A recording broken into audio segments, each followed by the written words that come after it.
PHF മെഡിഗുരു PSC hunt 2027 ഏഴാമത്തെ orientation ക്ലാസ്സിലേക്ക് എല്ലാവർക്കും സ്വാഗതം.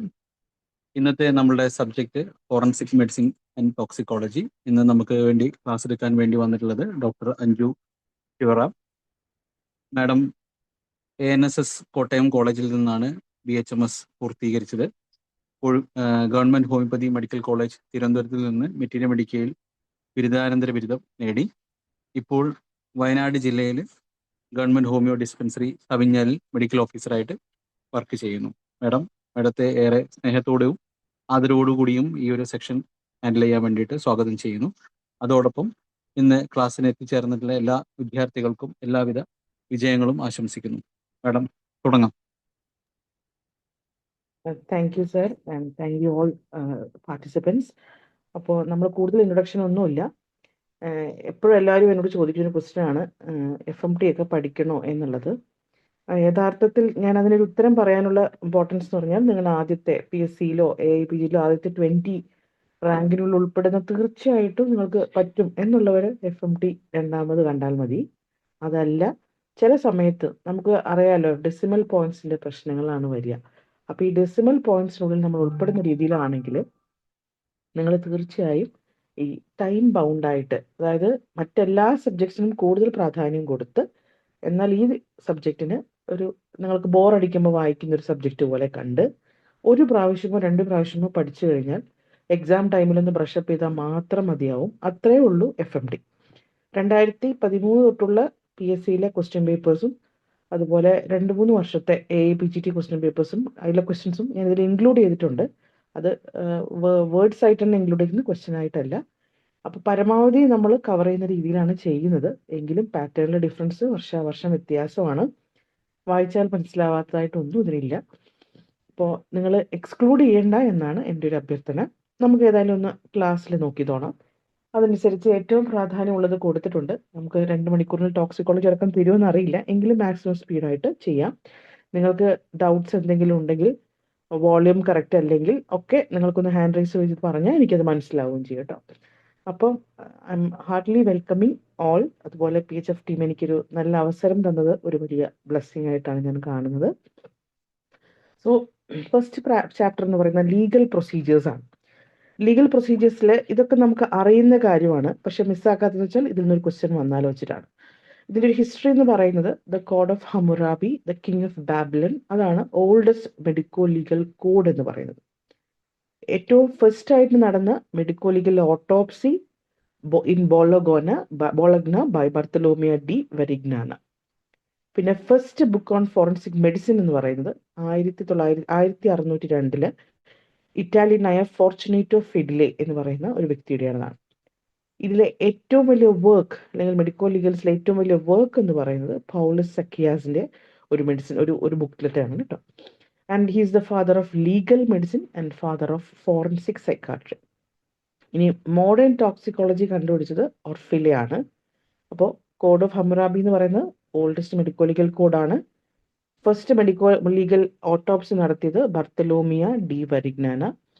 First book on forensic medicine എഴുതിയത് ഫോർച്ചുനേറ്റോ ഫിഡിലെ.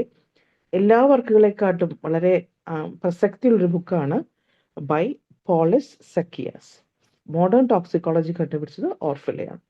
നമുക്കെല്ലാം അറിയുന്ന പോലെ ഫോറൻസിക് മെഡിസിൻ എന്ന് പറയുന്നത് it is the application of medical knowledge to aid in administration of law. ഒരു തരത്തിൽ പറഞ്ഞാൽ മെഡിക്കൽ നോളജും അല്ലെങ്കിൽ മെഡിക്കൽ ഫീൽഡും ലോയും തമ്മിലുള്ള അഡ്മിനിസ്ട്രേഷൻ്റെ റിലേഷനാണ് യഥാർത്ഥത്തിൽ ഫോറൻസിക് മെഡിസിൻ എന്ന് പറയുന്നത്. ഇനി നിങ്ങൾക്ക് 3 കാര്യങ്ങൾ അറിയാം, നമ്മൾ പലയിടത്തായിട്ട് ഇത് മെൻഷൻ ചെയ്യും. ഒന്ന് ഇന്ത്യൻ പീനൽ കോഡാണ്, രണ്ടാമത്തത് CRPC ആണ്, മൂന്നാമത്തത് IEA. ഇന്ത്യൻ പീനൽ കോഡ് നമുക്ക് എല്ലാവർക്കും അറിയാം 1860 അത് it deals with the substantive criminal law of India. അതിൽ ഒഫൻസസ് പറയുന്നുണ്ട്, പണിഷ്മെന്റ്സും പറയുന്നുണ്ട്. അപ്പോൾ 1860 ആണെന്ന് ഓർക്കുക, IPC 1860.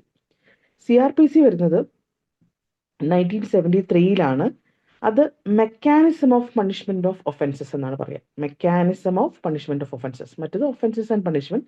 ഇതിന്റെ മെക്കാനിസത്തെ മനസ്സിലാക്കുന്നു, അതായത് police duties in arresting offenders, dealing with absconders and investigation, ഇതെല്ലാം അതിൽ ഇൻക്ലൂഡ് ചെയ്യുന്നു.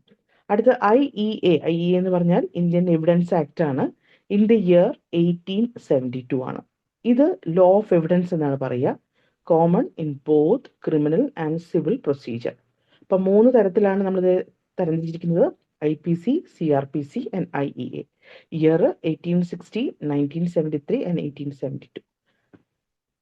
ഇനി നമുക്കതിനെ ക്രിമിനൽ ലോയും സിവിൽ ലോയും എന്താന്ന് നോക്കാം. നമ്മൾ ക്രിമിനൽ ലോ എന്ന് കേൾക്കാറുണ്ട്, സിവിൽ ലോ എന്ന് കേൾക്കാറുണ്ട് അല്ലേ? എന്താണ് ക്രിമിനൽ ലോ എന്ന് പറഞ്ഞാൽ? The offences which are considered to be against public interest, like offenses against a person, property, public safety, security of state. Here, state is a party represented by public prosecutor and accused is the other party.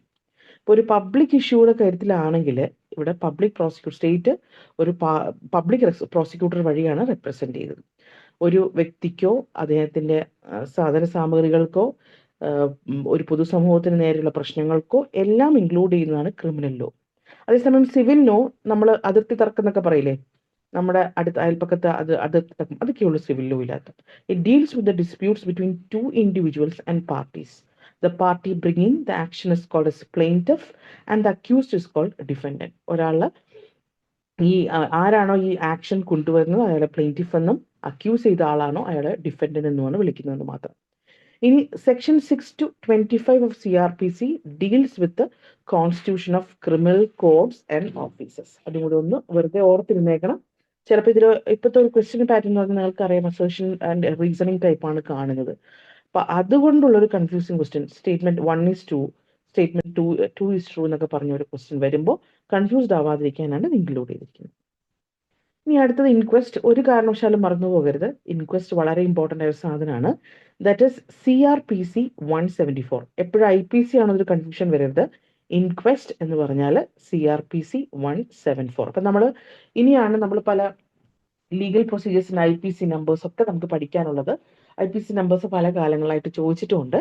So inquest വന്നിട്ടുള്ള ഒരു question ആണ്, PSCക്കൊന്നും അല്ല, സാധാരണ mock test ഒക്കെ നടത്തുമ്പോഴൊക്കെ ഇത് ചോദിച്ചിട്ടുള്ളതാണ്. So don't forget inquest CRPC 174.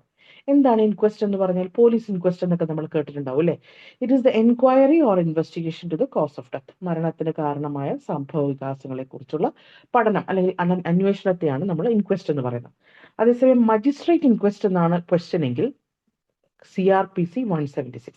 രണ്ടും മാറിപ്പോകരുത്. നമ്മൾ പോലീസ് ഇൻക്വസ്റ്റിനെയാണ് CRPC 174, മജിസ്ട്രേറ്റ് ഇൻക്വസ്റ്റ് ആണെങ്കിൽ CRPC 176. എന്താണ് അന്നേരം വരുന്നതെന്ന് അറിയാമോ? നമ്മുടെ ഈ പോലീസ് കസ്റ്റഡി മരണം എന്നൊക്കെ പറയത്തില്ലേ, ദാറ്റ് ഇൻ പോലീസ് ലോക്കപ്പ്, സൈക്കാട്രിയിലെ ഒരു ഹോസ്പിറ്റലിലെ ഡെത്ത്, എക്സ്ഹ്യൂമേഷൻ, ഡൗറി ഡെത്ത്, ഒരു പബ്ലിക് ഇൻട്രസ്റ്റ് ഉള്ള ഒരു ഡെത്ത് റിലേറ്റഡ് കേസുകൾ, any person dies or disappears or rape is alleged to be committed. ഇനി പോലീസ് ഇൻക്വസ്റ്റിന് നമ്മൾ കൊടുക്കുന്ന ഒരു ക്രൈറ്റീരിയ എന്ന് പറഞ്ഞാൽ rank not below ASI. In unnatural suspicious death 2 witness is also needed. അപ്പോൾ ഇതും ചോദിച്ചേക്കാം. അപ്പൊ ഇൻക്വസ്റ്റ് എന്ന് പറയുന്നത് ഫോളോ ചെയ്യാൻ പറ്റുന്നുണ്ടല്ലോ അല്ലെ? കംപ്ലീറ്റ് ആക്കുന്നതുകൊണ്ടാണ് ഇച്ചിരി സ്പീഡിൽ പോകുന്നത് കേട്ടോ. അപ്പൊ ഇൻക്വസ്റ്റ് എന്ന് പറയുന്നത് CRPC 174 ആണ്. അതിൽ മജിസ്ട്രേറ്റ് ഇൻക്വസ്റ്റ് മറന്നു പോയത് CRPC 176. അപ്പോൾ പോലീസ് കേസ്, റേപ്പിന്റെ ചില കേസുകളിൽ ഇങ്ങനെയാണ് വരുന്നത് കേട്ടോ. അതിൽ റേപ്പ് വന്നിട്ട് അതിൽ റേപ്പ് കമ്മിറ്റ് ചെയ്തിട്ട് അതിലുള്ള പ്രശ്നങ്ങളൊക്കെ വരുമ്പോഴും ഈ മജിസ്ട്രേറ്റ് ഇൻക്വസ്റ്റ് നടത്താറുണ്ട്. ഡൗറി ഡെത്ത് നമ്മൾ എപ്പോഴും വിചാരിക്കും പോലീസാണെന്ന്, അല്ല, അത് മജിസ്ട്രേറ്റ് ആണ് കേട്ടോ. എക്സ്ഹ്യൂമേഷൻ, അതുപോലെ ഒരു പബ്ലിക് ഇൻട്രസ്റ്റ് ഉള്ള ഒരു ഡെത്ത് കേസ് അങ്ങനെ വന്നാലും ഇങ്ങനെ. അപ്പോൾ ഒരു പോലീസ് ഇൻക്വസ്റ്റ് ആണ് നടക്കുന്നത്, അവരുടെ റാങ്ക് നോട്ട് ബിലോ ASI ആണ് വരിക. ഇനി അൺനാച്ചുറൽ സസ്പീഷ്യസ് ഡെത്ത്, ഒരാൾ ദാരുണമായി കൊല്ലപ്പെട്ട രീതിയിൽ കാണപ്പെട്ടു എന്ന് പറയുമ്പോൾ അവിടെ 2 വിറ്റ്നസിന്റെ മറുപടി എന്തായാലും വേണം. ഇനി പെർ ജൂറി എന്ന് പറയും. പെർ ജൂറി, അപ്പൊ നമ്മൾ ഒരു CRPC പഠിച്ച CRPC 174 and 176. ഇനി അടുത്തത് പെർ ജൂറിയാണ്. ഇത് IPC ആണ്, 191 IPC. It is willfully giving false evidence or fabricating while legally bound by oath. And section 193 says the punishment as imprisonment for 3 months or fine of ₹500 or both. അതായത് മനഃപൂർവ്വമായിട്ട് മൊഴി തെറ്റായി രേഖപ്പെടുത്തുകയാണ്. അപ്പൊ നമ്മൾ ഓത്ത് കൊടുത്തതിന് ശേഷം തെറ്റായി രേഖപ്പെടുത്താൻ പറ്റില്ല. അപ്പൊ മനഃപൂർവ്വമായിട്ട് തെറ്റായ എവിഡൻസ് കൊണ്ടുവരിക അല്ലെങ്കിൽ എവിഡൻസ് പ്രസ്താവിക്കുകയോ ചെയ്യുകയാണ് ഓത്ത് നൽകിയതിനു ശേഷം. അങ്ങനെയുള്ളതിനാണ് നമ്മൾ പെർ ജൂറി എന്ന് പറയുന്നത്. സെക്ഷൻ 191 IPC ആണ്. അതിന്റെ ഫൈൻ അല്ലെങ്കിൽ അതിന്റെ പണിഷ്മെന്റ് കൊടുക്കുന്നത് 193-ലാണ്. ഓക്കെ. ഇനി സമ്മൻസ് ഓർ സബ്മുന എന്ന് പറയും. It is a written document issued by court to witness to attend court for giving evidence. അതില് ഇപ്പോൾ ഒരു റിട്ടൺ ഡോക്യുമെന്റ് ആയിട്ട് കോടതി ഇന്ന ദിവസം കോടതിയിൽ അയാളുടെ പ്രസൻസ് വേണമെന്ന് പറഞ്ഞ് കൊടുക്കുന്ന ഒരു സംഭവമാണ് സമ്മൻസ് എന്ന് പറയുന്നത്. അതായത് അയാൾ തെളിവ് നൽകുന്നതിന് വേണ്ടി കോടതിയിൽ വരണം. ഇത് ബോത്ത് സിവിൽ കോടതിയിലും ഉണ്ട്, ക്രിമിനൽ കോടതിയിലും ഉണ്ട്. പക്ഷേ ഈ സിവിലുകാർക്ക് കണ്ടക്ട് മണി കിട്ടും, ക്രിമിനലുകാർക്ക് കണ്ടക്ട് മണി കിട്ടത്തില്ല. അതുപോലെ ക്രിമിനൽ കോർട്സ് ഇപ്പൊ ഒരു ദിവസം തന്നെ ഒരാൾക്ക് 2 കോർട്ടിൽ നിന്ന് വന്നു, സിവിലിൽ നിന്ന് ഒരു ലെറ്റർ വന്നു, ക്രിമിനൽ കോർട്ടിൽ നിന്ന് ഒരു ലെറ്റർ വന്നു, ഒരു സമ്മൻസ് വന്നു എന്ന് വെച്ചാൽ ക്രിമിനൽ കോർട്ടിലാണ് അന്നേരം പ്രയോറിറ്റി ഉണ്ടാവും. അത് ഓർത്തോളൂ കേട്ടോ. നമ്മൾ പഠിച്ചു CRPC 174, CRPC 176. അത് കഴിഞ്ഞ് അതിലെ കുറച്ച് എക്സാമ്പിൾസ് ഒന്ന് ഓർക്കുക. ഡൗറി ഡെത്ത് ചിലപ്പോൾ ഒരു എക്സെപ്ഷണൽ ആയിട്ട് ചോദിച്ചേക്കാം. അടുത്തത് ഈ പെർജ്യൂറി എന്ന് പറയുന്ന സംഭവമാണ്. അത് 191 IPC ആണ്. അതിന് പണിഷ്മെന്റ് 193 ആണ്. സമൻസ് എന്ന് പറഞ്ഞാൽ എവിഡൻസ് പ്രൊഡ്യൂസ് ചെയ്യാൻ വേണ്ടിയിട്ട് ഒരു റിട്ടൺ ഡോക്യുമെന്റ് കോർട്ട് ഇഷ്യൂ ചെയ്യുന്നതാണ്. അടുത്തത് കണ്ടക്ട് മണി എന്ന് പറഞ്ഞാൽ it's a fee given to witness in civil case to meet the expenses for attending court. ആൾക്ക് നമ്മൾ TA കൊടുക്കുക എന്ന് പറയുന്നത് പോലെ. ഓക്കെ. അപ്പൊ ആൾക്ക് കോർട്ടിൽ വരാൻ സിവിൽ കേസസിൽ മാത്രമേ ഉള്ളൂ കേട്ടോ, ക്രിമിനൽ കേസസിൽ കൊടുക്കില്ല. അടുത്തെന്ന് പറഞ്ഞാൽ റെക്കോർഡ് ഓഫ് എവിഡൻസ്. ഈ സീക്വൻസ് നിങ്ങളൊന്ന് ഓർത്ത് വെക്കണം. ഇതിൽ എങ്ങനെയാണ് ഇതിന്റെ ഓർഡർ എന്ന് ചോദിച്ചേക്കാം. അപ്പോൾ റെക്കോർഡ് ഓഫ് എവിഡൻസ് എന്ന് പറഞ്ഞാൽ അതിനൊരു എത്ര ഒരു സ്റ്റെപ്പുകളാണുള്ളത്. ആദ്യം നമ്മൾ ഓത്തെടുക്കുകയാണ് വേണ്ടത്. ഇനി 12 വയസ്സിന് താഴെയുള്ള ഒരു കുഞ്ഞാണെങ്കിൽ ആ കുഞ്ഞ് ഓത്തെടുക്കേണ്ട ആവശ്യമില്ല. ഇന്ത്യൻ ഓത്ത് ആക്ട് എന്ന് പറയുന്നത് 44S2, 4 and 5 in the year 1969. അത്രയൊന്നും ഓർക്കണ്ട. 1969-ലാണ് ഇത് കൺസിഡർ ചെയ്ത് വന്നിരുന്നത്. അപ്പോൾ ഒന്നാമത്തത് ഓത്ത് ആണ്. രണ്ടാമത്തത് എക്സാമിനേഷൻ ഇൻ ചീഫ്. ആ ഫയൽ ഒന്ന് വെറുതെ വായിക്കുന്നത് പോലെ ഉള്ളൂ എക്സാമിനേഷൻ ഇൻ ചീഫ് എന്ന് പറയുന്നത്. No leading questions.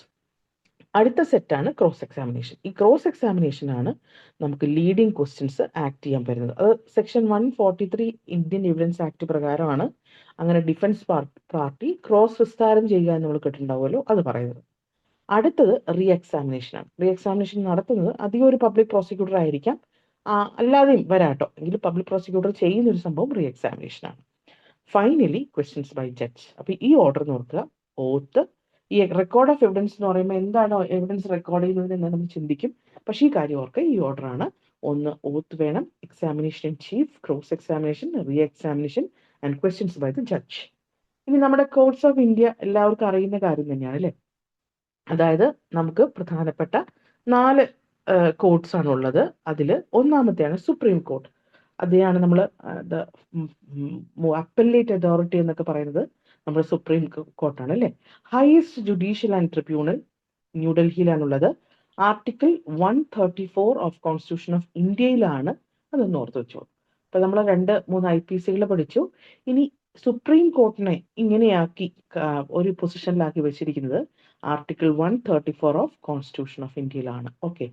High court capital of every state and highest tribunal of the state. Judges of the high court are appointed by. അത് ചോദിച്ചിട്ടുള്ള ഒരു ക്വസ്റ്റ്യൻ ആണ് കേട്ടോ. Judges of the high court are appointed by. നമുക്ക് confusing ആണ്. ആരായിരിക്കും ഒരു ഹൈക്കോർട്ടിലൊക്കെ വക്കീലിനെ? നമ്മൾ വിചാരിക്കും പ്രധാനമന്ത്രിയാണോ അല്ലെങ്കിൽ ഏതെങ്കിലും പൊളിറ്റിക്കൽ പാർട്ടീസ് ആണോ? അങ്ങനെയൊന്നുമല്ല. അത് പ്രസിഡന്റ് ഓഫ് ഇന്ത്യ തന്നെയാണ് അപ്പോയിന്റ് ചെയ്യുന്നത്. ഓക്കെ. അടുത്തത് സെഷൻസ് കോർട്ടാണ്. സെഷൻ കോർട്ട് എന്ന് പറഞ്ഞാൽ അത് ഡിസ്ട്രിക്ട് ഹെഡ് ക്വാർട്ടേഴ്സ് പോലെയാണ്. Cases which have been committed to it by a magistrate and magistrate can pass any sentence authorised by law except sentence of death. ഈ sessions കോർട്ടിനകത്ത് ഏറ്റവും higher അതോറിറ്റിക്ക് death sentence ഒഴികെ ബാക്കിയുള്ള എല്ലാ ശിക്ഷാ നടപടികളും കൽപ്പിക്കാവുന്നതാണ്. And finally magistrate court. ഇനി നമ്മൾ ഈ മജിസ്ട്രേറ്റിന്റെ പവറിനെ പറയുന്നത് സെക്ഷൻ 29 CRPC ആണ്. അപ്പോൾ ആർട്ടിക്കിൾ 134 ആണ് നമ്മുടെ സുപ്രീം കോർട്ടിൻ്റെത്. CRPC 174 ഓർമ്മയെന്ന് വിചാരിക്കുന്നു. CRPC 176, അതുപോലെ IPC 191 IPC 193 IPC. ഇത്ര ഒന്ന് ഓർത്താൽ മതിയേ. ഇനി ഇത് ചോദിച്ചിട്ടുണ്ട്, അതായത് ഇങ്ങനെ ഒരു കൺഫ്യൂസിങ് ക്വസ്റ്റ്യൻ പോലെയാണ് MCQസിൽ ചോദിച്ചിട്ടുള്ളത്. സെഷൻ ജഡ്ജ് എന്ന് പറഞ്ഞാൽ എനി സെന്റൻസ് അത്തറൈസ്ഡ് ബൈ ലോ, നമ്മൾ നേരത്തെ പറഞ്ഞു അല്ലേ, എക്സെപ്റ്റ് ഡെത്ത് സെന്റൻസ്. അതിനെ നമ്മൾ ക്ലാസിഫൈ ചെയ്യുന്ന ഒന്നാണ് അസിസ്റ്റന്റ് സെഷൻ ജഡ്ജ് എന്ന് പറഞ്ഞാൽ. അപ്പൊ സെഷൻ ജഡ്ജിന് അദ്ദേഹത്തിന് ഏത് ലോയും പറയുന്ന കാര്യങ്ങൾ ചെയ്യാൻ പറ്റും അല്ലേ. അതേസമയം അസിസ്റ്റന്റ് സെഷൻ ജഡ്ജിന് imprisonment up to 10 years, unlimited fine. ആദ്യത്തത് ഏത് ലോയും ആകാം. അസിസ്റ്റന്റ് സെഷൻ ജഡ്ജ് ആകുമ്പോൾ 10 വർഷം ഇഷ്ടം പോലെ ഫൈൻ. ചീഫ് ജുഡീഷ്യൽ മജിസ്ട്രേറ്റ് എന്ന് പറയുമ്പോൾ അദ്ദേഹത്തിന് കൊടുക്കാൻ പറ്റുന്നത് imprisonment up to 7 years and fine. ഇത്ര എമൗണ്ട് ആണ് പറഞ്ഞിട്ടില്ല. ജുഡീഷ്യൽ മജിസ്ട്രേറ്റ് ഫസ്റ്റ് ക്ലാസ് ആകുമ്പോൾ imprisonment up to 3 years and fine up to 10,000. Judicial magistrate second class എന്ന് പറയുമ്പോൾ 1 year പനിഷ്മെന്റും ഇംപ്രിസൺമെന്റും അതുപോലെ 5,000 രൂപ ഫൈനേ കൊടുക്കാൻ പറ്റുള്ളൂ. അപ്പം സെഷൻ ജഡ്ജിന് any sentence authorised by law, assistant 10 and unlimited fine, chief judicial magistrate 7 and fine, judicial magistrate 3 and 10,000, judicial magistrate second class ആണെങ്കിൽ 1 year and 5,000. ഇനി നമ്മൾ ജുവനൈൽ കോർട്ട് ചോദിക്കാറുണ്ട്. WHO considers children to be a human beings below 18 years presided by a first class women magistrate. അങ്ങനെയാണ് juvenile കോർട്ടിന്റെ പ്രത്യേകത. ഇതിൽ ചോദിച്ച ഒരു question ഞാൻ കണ്ടത്, നമ്മൾ പോക്സോ എന്ന് പറയുന്നുണ്ടല്ലോ. അപ്പൊ പോക്സോ കേസുകൾ എത്ര പ്രായത്തിന് താഴെയുള്ള കുട്ടികളെ ഉപദ്രവിച്ചതിനെ കുറിച്ചാണ് പറയുന്നത്. നിങ്ങൾക്ക് അറിയായിരിക്കും, ചോദിച്ചുള്ള ക്വസ്റ്റ്യൻ ആണ്. 2013 PSC എന്ന് തോന്നുന്നു. അതിനകത്ത് നിങ്ങൾക്ക് അറിയാമല്ലോ 18 years ഉണ്ട്. അന്ന് വളരെ സിമ്പിൾ ആയിരുന്നു ക്വസ്റ്റ്യൻസ് എല്ലാം. ഇനി അടുത്തെന്ന് പറഞ്ഞാൽ മെഡിക്കൽ എവിഡൻസ് ആണ്. അപ്പോൾ ക്ലിയർ ആകുന്നു എന്ന് വിശ്വസിക്കുന്നു. നിങ്ങൾക്ക് സ്പീഡൊക്കെ കറക്റ്റ് ആണെന്ന് വിശ്വസിക്കുന്നു. എന്തെങ്കിലും ക്ലാരിറ്റി വേണമെങ്കിൽ please give me a hand raise. Okay, അടുത്തത് നമ്മൾ എവിഡൻസിനെ കുറിച്ച് പറയുകയാണ്. എവിഡൻസിലെ ഫസ്റ്റ് മെഡിക്കൽ എവിഡൻസ് എന്ന് പറയുന്നതിൽ ഒന്നാമത്തെ കാര്യമാണ് ഡോക്യുമെന്ററി എവിഡൻസ്. അതായത് section 61 to 90 of Indian evidence act 1872 പറയുന്നത് ഒന്നാമത്തെ സംഭവമാണ് ഡോക്യുമെന്ററി എവിഡൻസ്. നമ്മളൊരു ഡോക്യുമെന്റ്, അതുകൊണ്ടാണ് നമ്മൾ മെഡിക്കൽ സർട്ടിഫിക്കറ്റ് കൊടുക്കുമ്പോൾ അല്ലെങ്കിൽ നമ്മളൊരു ഡെത്ത് കൺഫർമേഷൻ നടക്കുമ്പോൾ നമ്മളൊരു പേഷ്യന്റിനെ ട്രീറ്റ് ചെയ്യുമ്പോഴൊക്കെ ശ്രദ്ധിക്കണം. അല്ലെങ്കിൽ പ്രത്യേകിച്ച് നിങ്ങളുടെ അടുത്ത് ഒരാൾ ആധാരം ഒക്കെ അറ്റസ്റ്റ് ചെയ്യാൻ വരുമ്പോൾ വളരെ ശ്രദ്ധിക്കണം എന്ന് പറയുന്നതിന്റെ കാര്യം ഇതാണ്. നമ്മൾ കൊടുക്കുന്നത് ഒരു തെറ്റായിപ്പോയാൽ അതിന് ശിക്ഷയുണ്ടല്ലോ. അതുകൊണ്ട് ഒന്നാമത്തെ കാര്യം മെഡിക്കൽ സർട്ടിഫിക്കറ്റ് ആണ്, issued by a qualified registered medical practitioner. അതിന് സംശയമില്ല. പക്ഷേ ഈ ഫാൾസ് സർട്ടിഫിക്കറ്റ് ഇഷ്യൂ ചെയ്തതിനെ പറ്റി ഒരു ക്വസ്റ്റ്യൻ ചോദിച്ചിട്ടുണ്ട്. So issuing a false certificate which is the IPC. അപ്പോൾ 197. നമ്മൾ നേരത്തെ 191 പെർ ജൂറി ആണ് പറഞ്ഞത്. 197 നമ്മൾ ഒരിക്കലും മറന്നു പോകാൻ പറ്റാത്ത ഒരു IPC ആണ് കേട്ടോ. 197 IPC. നമ്മൾ ചികിത്സിക്കാത്ത ഒരാൾക്ക് മെഡിക്കൽ സർട്ടിഫിക്കറ്റ് കൊടുക്കുകയാണെങ്കിൽ യഥാർത്ഥത്തിൽ നമ്മൾ ഈ IPC പ്രകാരം ശിക്ഷിക്കപ്പെടാവുന്നതാണ്. ഓക്കെ, രണ്ടാമതാണ് മെഡിക്കോ ലീഗൽ റിപ്പോർട്ട്സ്. അതായത് reports prepared by a doctor on request of the investing officer, usually in criminal cases. ഒരു മെഡിക്കോ ലീഗലിന് ഒരാൾ കൊല്ലപ്പെട്ടു എന്ന് പറയുമ്പോൾ ആ ഇൻവെസ്റ്റിഗേറ്റിംഗ് ഓഫീസർ പറയുന്നതനുസരിച്ച് ഡോക്ടർ പ്രിപ്പയർ ചെയ്യുന്ന ഒരു നോട്ടാണ് ഈ ക്രിമിനൽ കേസിനകത്തുള്ളതാണ് മെഡിക്കോ ലീഗൽ റിപ്പോർട്ട്. രണ്ടാമത്തത് മൂന്നാമത്തെ ഡൈയിങ് ഡിക്ലറേഷൻ ആണ്. ഈ ഡൈയിങ് ഡിക്ലറേഷൻ രണ്ട് തരത്തിലാവാം. ഒന്നെങ്കിൽ റിട്ടേൺ ആയിട്ട് കൊടുക്കാം, അല്ലെങ്കിൽ ഓറലി കൊടുക്കാം. Regarding facts related to death, ഒന്നെങ്കിൽ മജിസ്ട്രേറ്റ് ആവാം, അല്ലെങ്കിൽ doctor in presence of 2 witnesses. Dying due to unlawful act. ഇവിടെ ഈ ഡൈയിങ് ഡിക്ലറേഷനകത്ത് ഓത്ത് ഒരു മസ്റ്റ് അല്ല. മജിസ്ട്രേറ്റോ അല്ലെങ്കിൽ ഡോക്ടർ വിത്ത് 2 witnesses ആവാം. ഓത്ത് ഇവിടെ മസ്റ്റ് അല്ല. അതേസമയം ഡൈയിങ് ഡിപ്പോസിഷനകത്ത് statement given by a dying man regarding facts related to his dying state before magistrate or his lawyer under oath. And ഇത് ആണ് ഈ ഡൈയിങ് ഡിപ്പോസിഷൻ ആണ് കൂടുതൽ വാല്യുബിൾ. പക്ഷേ ഇന്ത്യയിൽ ഇപ്പോൾ നിലവിലില്ല. അപ്പൊ ഇത്രയും കാര്യങ്ങളാണ് നമ്മൾ മെഡിക്കൽ എവിഡൻസ് നോക്കേണ്ടത്. ഒന്ന് മെഡിക്കൽ സർട്ടിഫിക്കറ്റിന്റെ കാര്യം മറന്നു പോകരുത്. 197 IPC കേട്ടോ. പിന്നെ medico legal reports, dying declaration and dying deposition. രണ്ടും മാറിപ്പോകരുത്. ഡിക്ലറേഷൻ റിട്ടേണോ ഓറലോ ആവാം. ഓത്ത് മസ്റ്റ് അല്ല എന്ന് പറഞ്ഞിരിക്കുന്നു. പക്ഷെ കൂടുതൽ വാലിഡ് ഏതാണെന്ന് ചോദിച്ചാൽ തീർച്ചയായിട്ടും അത് പിന്നെ ഡൈയിങ് ഡിപ്പോസിഷൻ ആണ് കേട്ടോ. നമ്മുടെ ഇന്ത്യയിൽ ഇല്ലെന്നേ ഉള്ളൂ. ഓക്കെ, നെക്സ്റ്റ് എന്ന് പറഞ്ഞാൽ ഓറൽ എവിഡൻസ് ആണ്. ഓറൽ എവിഡൻസിനകത്ത് നമ്മൾ വിറ്റ്നസ്സുകളെ കുറിച്ചാണ് പറയുന്നത്. 3 തരത്തിൽ അതിനെ പറയാം. ഒന്ന് കോമൺ വിറ്റ്നസ്സസ്, അതായത് ഗീവിങ് എവിഡൻസ് റിഗാർഡിംഗ് ഇൻസിഡൻസ്. ഈ കോമൺ വിറ്റ്നസ് എന്ന് പറഞ്ഞാൽ ഇത് പിന്നെ ഈ സംഭവത്തിന്റെ ദൃക്സാക്ഷികൾ പറഞ്ഞത് ഇങ്ങനെ എന്നൊക്കെ നമ്മൾ കേട്ടിട്ടുണ്ടാവും അല്ലേ. ആ ദൃക്സാക്ഷി വിവരണമാണ് ഈ കോമൺ വിറ്റ്നസ് എന്ന് പറയുന്നത്. അതിന് നമ്മൾ പറയുന്ന പേര് ഫസ്റ്റ് ഹാൻഡ് നോളജ് റൂൾ എന്നാണ്. അപ്പൊ മറന്നു പോകരുത്, കോമൺ വിറ്റ്നസ് ആണ് ഫസ്റ്റ് ഹാൻഡ് നോളജ് റൂൾ.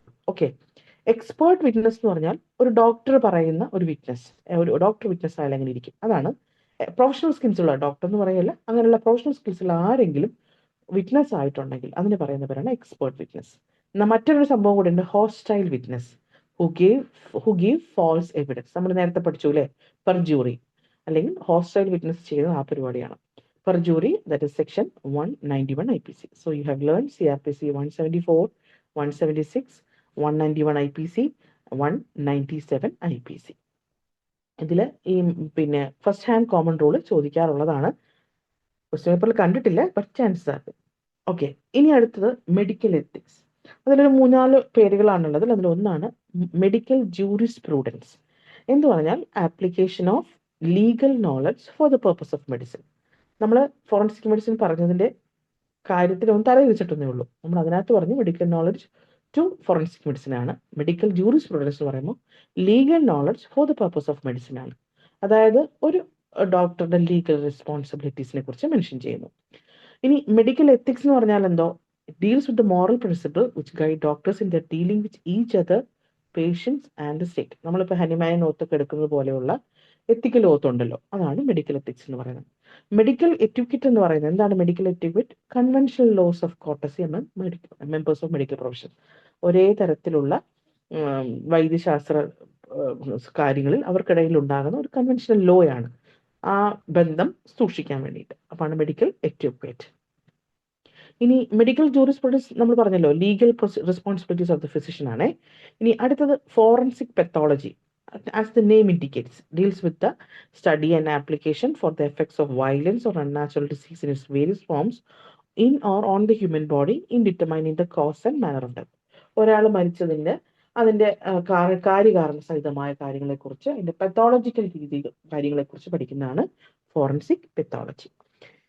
ഇനി അവിടെ നിന്ന് കിട്ടിയ ഓരോ പോയിന്റുകൾ ആഡ് ചെയ്താണ്. ഇന്ത്യൻ മെഡിക്കൽ ഡിഗ്രീസ് ആക്ട് എന്ന് പറയുന്നത് 1916 Indian medical degrees act. Indian medical council act 1956 ആണ്. ഒന്ന് ഓർത്ത് വെച്ചേളൂ കേട്ടോ. നമ്മുടെ മെഡിക്കൽ ഡിഗ്രീസിന്റെ ആക്ട് 1916 ആണ്. അതേസമയം മെഡിക്കൽ കൗൺസിൽ ആക്ട് 1956 ആണ് കേട്ടോ. അതിനൊരു 2 സ്കെഡ്യൂളൊക്കെ പറയുന്നുണ്ട്. ഫസ്റ്റ് സ്കെഡ്യൂൾ എന്ന് പറയുന്നത് recognised medical qualification granted by universities India. അതിന്റെ സെക്കൻഡ് പറയുന്നത് ദോസ് ഗ്രാൻഡഡ് ഔട്ട്സൈഡ് ഇന്ത്യ. ഇനി അതിന്റെ പാർട്ട് 1ഉം പാർട്ട് 2ഉം പറയുന്നത് Part 1 of third, medical institution not included in first schedule. Part 2, those granted outside but not included in second. അതിലൊന്നും വേണ്ട, ഒന്ന് year ഓർത്ത് ചെയ്താൽ മതിയേ. ഇനി അടുത്തത് പ്രിവിലേജ്ഡ് കമ്മ്യൂണിക്കേഷൻ.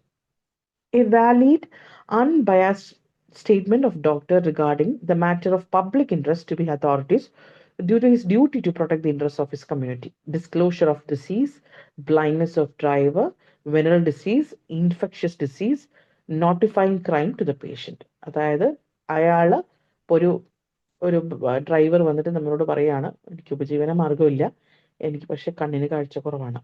നമ്മൾ ആ ചെയ്യുന്നത് പൊതുജനങ്ങളോട് ചെയ്യുന്ന ഒരു കുറ്റമാണ് അല്ലേ. TB കേസ് വന്നിട്ട് നമ്മൾ അത് വേണ്ട പ്രിക്കോഷൻസ് കൊടുക്കാതെ ഒരാളെ വിട്ടുകഴിഞ്ഞാൽ അതൊരു പ്രശ്നമാണ്. അല്ലെങ്കിൽ ഏതെങ്കിലും വെനറൽ ഡിസീസ്, ഈ പിന്നെ പബ്ലിക് ടോയ്ലറ്റ് അല്ലെങ്കിൽ പബ്ലിക് ബാത്തിങ് പൂളൊക്കെ ഉപയോഗിക്കുന്നവർക്ക് വരുന്ന ഡിസീസ്, ഇതിനെക്കുറിച്ചൊന്നും ഇൻഫോം ചെയ്യാതിരിക്കുന്നത് നമ്മുടെ തെറ്റാണ്. പക്ഷെ നമ്മൾ പബ്ലിക് ഇൻട്രസ്റ്റുകളെ കൺസിഡർ ചെയ്തിട്ട് അതിന് വേണ്ട രീതിയിൽ ഒരു അൺബയാസ്ഡ് സ്റ്റേറ്റ്മെന്റ് അതോറിറ്റീസിന് കൊടുക്കുന്നതിനാണ് പ്രിവിലേജ്ഡ് കമ്മ്യൂണിക്കേഷൻ പറയുന്നത്. നമ്മുടെ പ്രിവിലേജ് ആണത്. ഓക്കെ. ഇനി പീനൽ ഹരാസ്ഷൻ എന്ന് പറഞ്ഞൊരു സംഭവം ഉണ്ട്, കേട്ടിട്ടുണ്ടാവും അല്ലേ. Professional death sentence by a serious professional misconduct. അപ്പോൾ നമുക്ക് അടുത്തിടെ നമ്മുടെ കേരളത്തിൽ തന്നെ അങ്ങനെ ഒരു പേഴ്സൺ ഉണ്ടായിരുന്നല്ലോ അല്ലേ. അപ്പോൾ അയാൾ ഒരു വളരെ സീരിയസ് ആയിട്ടുള്ള പ്രൊഫഷണൽ മിസ്കണ്ടക്ട് ചെയ്തു കഴിഞ്ഞാൽ അദ്ദേഹത്തിന് പ്രൊഫഷണൽ ഡെത്ത് സെന്റൻസ് ചെയ്യും. അപ്പോൾ നിങ്ങൾ വർഷങ്ങൾക്ക് മുമ്പേ ഒരു ഡൗറി കേസിൽ ഒരു ഡോക്ടർ മരിച്ച കേസ് കേട്ടിട്ടുണ്ടാവും അല്ലേ. അപ്പോൾ ആ പുള്ളിയുടെ അവരുടെ ഫിയാൻസി ഞാൻ തോന്നുന്നു, മാരീഡ് ആണോ എനിക്കറിയില്ല, അതിൽ അയാളെ നമ്മുടെ ഈ അലോപ്പതിക്കാരുടെ അവരുടെ കൗൺസിലിൽ നിന്ന് പുറത്താക്കിയിരുന്നു. So that is penal erasure. ഇനി അടുത്ത പ്രൊഫഷണൽ മിസ്കണ്ടക്ട് എന്ന് പറയാം, which is reasonably disgraceful or dishonourable by health professionals. നമ്മൾ ചെയ്തു കൂടാത്ത കാര്യങ്ങൾ എന്ന് പറയാം അല്ലേ. അതിനെ എൻ്റെ പ്രൊഫഷണൽ ഞാൻ മിസ്കണ്ടക്ട് ആയിട്ട് പെരുമാറുന്നു. ഫോൾസ് സർട്ടിഫിക്കറ്റ് കൊടുക്കുക, ഫീ സ്പ്ലിറ്റിംഗ്, ആ വാക്ക് നിങ്ങൾ ഓർക്കണമേ, ഡൈക്കോട്ടമി എന്ന് പറയും. ഇപ്പൊ ചില ഡോക്ടേഴ്സ് ഉണ്ടല്ലേ, അതായത് നിങ്ങളെ ഇന്ന സ്ഥലത്തോട്ട് സ്കാനിങ്ങിന് വിട്ടാൽ ഇത്ര രൂപ ഞങ്ങൾക്ക്, ഇത്ര രൂപ നിങ്ങൾക്ക് എന്ന് പറയുന്ന ഒരു സമ്പ്രദായം, അത് ഫീ സ്പ്ലിറ്റിംഗ് ആണ് കേട്ടോ. പിന്നെ അഡൾട്ടറി, തെറ്റായ രീതിയിലുള്ള കാര്യങ്ങൾ ചെയ്യുന്നതൊക്കെയാണ് abortion, association with quacks, advertising, revealing the sex of fetus, contravening with the Drug and Cosmetic Act, refusal on basis of religion, revealing patient secrets, consent of patient, association with manufacturing firms, alcohol, clinical drug trials.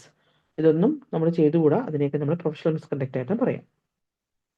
Okay, ഇനി മാൽ practice or professional negligence. അപ്പൊ നമ്മൾ professional misconduct പഠിച്ചു, penal റാഷർ പഠിച്ചു.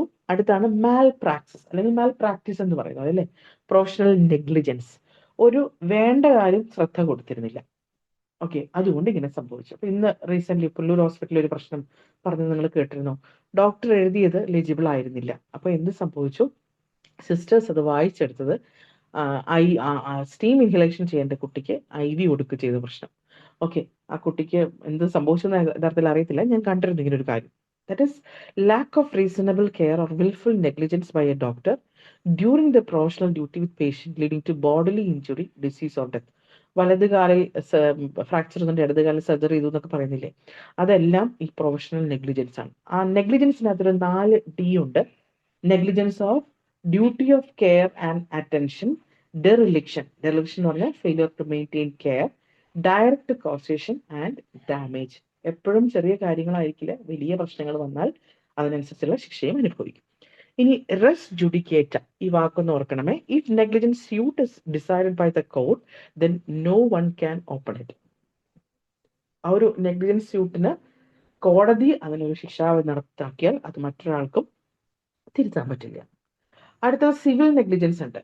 അതായത് patient files the civil suit for compensation against the damage to him due to lack of responsible care or negligence by doctor. ചെറിയ കാര്യങ്ങളേ ഉള്ളേ, doctor മരുന്ന് കൃത്യസമയത്ത് കഴിക്കേണ്ട കാര്യം പറയുന്നത്, അങ്ങനെ ചെറിയ കാര്യങ്ങളേ ഉള്ളൂ. ഇനി ഡോക്ടർക്ക് സിവിൽ കോർട്ടിൽ പോകാൻ പറ്റും, ഡോക്ടർക്ക് സിവിൽ കോർട്ടിൽ പോകാം. അയാൾക്ക് അർഹതപ്പെട്ട ഫീസ് കൊടുത്തില്ലെങ്കിൽ അതിനും സിവിൽ കോർട്ടിൽ ഡോക്ടർക്ക് പോകാവുന്നതാണ്. ഇതെല്ലാം സിവിൽ കോർട്ടിൽ വെച്ച് അവസാനിക്കുകയും ചെയ്യും. ഇനി ക്രിമിനൽ നെഗ്ലിജൻസ് എന്ന് പറയുന്നതോ ഇന്റൻസ് ലാക്ക് ഓഫ് കെയർ ആണ്. അത് പേഷ്യന്റിന് മരണം സംഭവിക്കുകയോ ഇല്ലീഗൽ ആക്ട് നടക്കുകയോ ചെയ്യാം. അങ്ങനെ വന്നു കഴിഞ്ഞാൽ പണിഷ്മെന്റ് സെക്ഷൻ 304A ആണ്. അപ്പോൾ അടുത്ത സെക്ഷനാണ് 197, 191, CRPC 174, 176 ഇതൊക്കെ നമ്മൾ പഠിച്ചു. അടുത്തത് നമ്മൾ ക്രിമിനൽ നെഗ്ലിജൻസ് നമ്മുടെ ഭാഗത്ത് നിന്നുണ്ടായാൽ 304A പ്രകാരം, 304A എന്ന് പറയുന്നത് ഏപ്രിൽ എന്ന് ഓർക്കുക, ഒരു ഡോക്ടറുടെ നെഗ്ലിജൻസ് കൊണ്ടുവരുന്ന സംഭവമാണ്. അപ്പോൾ criminal negligence or in ethical malpractice or infamous conduct, violation of the code of medical ethics, trials by state medical council of penal erasure or a warning notice. 304B എന്താണെന്ന് അറിയാമോ? Bride എന്ന് ഓർക്കണം. Bride എന്ന് പറഞ്ഞാൽ dowry ഡെത്തിന്റെ കേസാണ് കേട്ടോ. 304B. അപ്പൊ ഇത്ര ഓർക്കുക. 304A നമുക്ക് മറന്നുകൂടാ അല്ലെ. അടുത്തത് ഡോക്ട്രിൻ ഓഫ് റെസ് ഇപ്സ ലൊക്യൂട്ടോർ എന്ന് പറഞ്ഞാൽ എന്താണ്? ഇപ്പൊ റെസ് ജുഡിക്കേറ്റർ നമ്മൾ പറഞ്ഞു, നെഗ്ലിജൻസ് സ്യൂട്ട് കോടതി നിശ്ചയിച്ചു കഴിഞ്ഞാൽ മാറ്റാൻ പറ്റില്ല. അടുത്തത് റെസ് ഇപ്സ ലൊക്യൂട്ടോർ. ലൊക്യൂട്ടോറിന് അങ്ങനെയല്ല കറക്റ്റ് മീനിങ്, ഇനി ലൊക്കേഷൻസ് എന്ന് ഓർത്താൽ ചിലപ്പോൾ കിട്ടിയേക്കും. അതായത് fact speaks for themselves. Contributory negligence ഉണ്ടാവും, അതായത് പേഷ്യന്റും ഡോക്ടറും ശ്രദ്ധിക്കാത്തത് കൊണ്ടുള്ള ഒരു നെഗ്ലിജൻസ്, അങ്ങനെ ഒരു ഇഞ്ചുറി ഉണ്ടായി. Okay, risk violent non fit injury എന്ന് പറഞ്ഞാൽ ഇപ്പൊ പേഷ്യന്റ് ഒരു ഡേഞ്ചറസ് ട്രീറ്റ്മെന്റിന് അവര് ആഗ്രഹിക്കുകയാണ് അല്ലെങ്കിൽ ചോദിക്കുകയാണ്, ഡോക്ടർ അഡ്വൈസ് നൽകുന്നതിന് പകരം എനിക്ക് ചെറിയൊരു ബ്ലീഡിംഗ് ഉണ്ട്, അപ്പൊ എന്റെ യൂട്രസെ റിമൂവ് ചെയ്ത് കളയാം എന്നൊക്കെ ഡോക്ടറോട് പറയുന്നതിന് risk violent non fit injury എന്നാണ് പറയാ. ഇനി വികാരിയസ് ലയബിലിറ്റി എന്ന് പറഞ്ഞാലോ, അതായത് നമ്മൾ ഒരു തെറ്റ് ചെയ്ത് കഴിഞ്ഞിട്ടുണ്ടെങ്കിൽ നമ്മൾ തെറ്റിയത് നമുക്ക് അതിന് ശിക്ഷ കിട്ടും, അത് ഉറപ്പാണ്. പക്ഷെ നമ്മുടെ സബോർഡിനേറ്റ്സ് ചെയ്ത മിസ്റ്റേക്കിന് നമ്മൾ തന്നെ ഉത്തരവാദി. ഇപ്പൊ നിങ്ങൾ സർവീസിലൊക്കെ കയറി കഴിയുമ്പോൾ നമ്മുടെ സബോർഡിനേറ്റ്സ് ചെയ്യുന്ന കാര്യങ്ങൾക്ക് കൂടെ പല കാര്യങ്ങൾക്കും നമ്മൾ ഉത്തരവാദി ആവേണ്ടി വരുന്ന അവസ്ഥ വരും. അപ്പോൾ അത് ശ്രദ്ധിച്ച് കൈകാര്യം ചെയ്യുക. അപ്പോൾ doctor is responsible for his acts and his subordinates in that of course within the course and spoke of the employee. അപ്പോൾ നമ്മൾ റെസ്പോണ്ടന്റ് സുപ്പീരിയർ ആയിട്ടിരിക്കണം കേട്ടോ. അടുത്തത് മെഡിക്കൽ മാൽ അക്വറൻസ് എന്ന് പറയും. Despite care individuals fails to respond to treatment. Care കൊടുത്തിട്ടും ആൾ ആ treatment കൊടുത്തില്ലെങ്കിലാണ് മെഡിക്കൽ മാൽ അക്വറൻസ്. അടുത്തത് novus actus interveniens. A person not only responsible for his action but also for the logical consequences of their act. നമ്മൾ നേരത്തെ പറഞ്ഞ കുറച്ച് കാര്യങ്ങൾ തന്നെയാണ്. പിന്നെ ഈ മെഡിക്കൽ നെഗ്ലിജൻസ് എങ്ങനെ നമുക്ക് ഒഴിവാക്കാം, അങ്ങനെ ഒരു പേഷ്യൻ്റുമായിട്ടുള്ള rapport, respect, rationality, records keep ചെയ്യുക, റിമാർക്സ്, റെസിപ്പി, res ipsa loquitur, result, risk review, ഇതെല്ലാം നമ്മൾ ഡോക്യുമെൻ്റ് ആയിട്ട് സൂക്ഷിച്ചു വെച്ചാൽ നമുക്കൊന്നും പേടിക്കാനില്ല. ഇനി തെറാപ്യൂട്ടിക് മിസ്അണ്ടർസ്റ്റാൻഡിംഗ് എന്ന് പറഞ്ഞാലോ, നമ്മൾ നേരത്തെ പറഞ്ഞ അതേ സംഭവം പോലെ തന്നെയാണ്. ഉദ്ദേശിക്കാത്ത ഒരു കാര്യം കൊണ്ട് unintentional act by a doctor or agent കൊണ്ട് അദ്ദേഹത്തിന് എന്തെങ്കിലും ഇഞ്ചുറി വരുമോ അല്ലെങ്കിൽ മരിക്കുകയോ ഒക്കെ ചെയ്യുന്നതാണ് തെറാപ്യൂട്ടിക് ഡിസഡ്വാൻറ്റേജ്. നമ്മൾ ചിലർക്ക് പറയാല്ലേ, പെൻസിലിൻ റിയാക്ഷൻ ഉണ്ടായ ആൾക്ക് പ്രശ്നം പെട്ടെന്ന് ഡെത്തായി, അങ്ങനെയൊക്കെ വരുന്ന കേസുകൾ തെറാപ്യൂട്ടിക് മിസ്അഡ്വെഞ്ചർ ആയിട്ട് കൂട്ടും. മെഡിക്കൽ റെക്കോർഡിന്റെ ഒരു ഓർഡർ ഒന്ന് കാണിച്ചതേ ഉള്ളൂ, അത്ര ഇമ്പോർട്ടൻ്റ് അല്ല. ഇനി നമ്മുടെ central council of homoeopathy act ഈ ഒരു ഓർത്തേക്കണേ. ഇപ്പം നമ്മുടെ ഇന്ത്യൻ കൗൺസിൽ ആക്ട് 1956 പറഞ്ഞു അല്ലേ. ഇത് സെൻട്രൽ കൗൺസിൽ നമ്മുടെ CCH എന്ന് പറയുന്ന സംഭവം അല്ലേ, അത് 1973 1973 അതിൽ ഒരു ഇലക്റ്റഡ് മെമ്പേഴ്സ് ഫ്രം ഈ സ്റ്റേറ്റ് ഉണ്ട്. രണ്ടാമത് number of registered medical practitioners ഒരു 100-നും 10,000-നും ഉണ്ടെങ്കിൽ ഒരു സീറ്റാണ്. 10,000-നും 20,000-നും ഇടയിലാണെങ്കിൽ 2 സീറ്റ്, 20,000-ന് 30,000 3 സീറ്റ്, 30,000-ന് 40,000 4 സീറ്റ്, 40,000-ന് മേലെ RMB ഉണ്ടെങ്കിൽ 5 സീറ്റ്സ് വരെ അവർക്ക് ഇതിനു വേണ്ടി ഒക്യുപ്പൈ ചെയ്യാം. ഓക്കെ, കോപ്ര എന്ന് പറഞ്ഞാൽ എന്താണ്? കൺസ്യൂമർ പ്രൊട്ടക്ഷൻ ആക്ട് ആണ് കേട്ടോ. കൺസ്യൂമർ പ്രൊട്ടക്ഷൻ ആക്ട് അത് പാസ്ഡ് ഓൺ ദി ഇയർ 1986 ആണ്. ഓക്കെ, അതൊന്ന് ഓർത്തേക്കണേ. ഫോഴ്സ് ഇൻ ടു 1987 ആണെന്ന് തോന്നുന്നത്. അപ്പൊ 1986 ആണ് കേട്ടോ കോപ്ര, കൺസ്യൂമർ പ്രൊട്ടക്ഷൻ ആക്ട്. അപ്പൊ ആ കാര്യങ്ങൾ നിങ്ങളൊന്ന് ഓർത്തിരിക്കുക. അപ്പം നമ്മൾ കുറച്ച് ഇയർ പഠിച്ചു. 1973 മറന്നു പോകരുത്, 1956 മറക്കരുത്. പിന്നെ CRPC പഠിച്ചതും IPCയിൽ നമുക്ക് പ്രധാനപ്പെട്ട 3 IPCകൾ മറന്നു പോകരുത് കേട്ടോ. ഒന്ന് 197, അതുപോലെ 191, പിന്നെ പറയേണ്ടത് 304A ആണ്. ഓക്കെ, ഇനി ഒഫൻസസിന് നമ്മൾ ബെയിലബിൾ ഒഫൻസ് എന്നും നോൺ ബെയിലബിൾ ഒഫൻസ് എന്നും പറയില്ലേ. എന്താണ്? ജാമ്യം ഉള്ളതും ജാമ്യം ലഭിക്കാത്തതുമായ കുറ്റകൃത്യങ്ങൾ. പിന്നെ കൊഗ്നിസൈബിൾ ഒഫൻസ് എന്ന് പറഞ്ഞാൽ on offence in which the police can arrest without warrant. Warrant ഇല്ലാതെ ഒരാളെ അറസ്റ്റ് ചെയ്യാൻ പറ്റുന്ന ഒഫൻസുകളെയാണ് നമ്മൾ കൊഗ്നിസിബിൾ ഒഫൻസസ് എന്ന് പറയുന്നത്. Like rape, murder, dowry, death, ragging, ഇതിനൊന്നും നമ്മൾ ഒരു വാറണ്ട് കൊടുക്കേണ്ട, ആളെ കിട്ടുന്ന പക്ഷെ അതേപടി അറസ്റ്റ് ചെയ്തു പോവാം. ഇനി ലോക്കോ പാരന്റസ് എന്ന് പറഞ്ഞൊരു സംഭവമുണ്ട്. അതായത് emergency involving children when their parents or guardians are not available, consent by parent charge.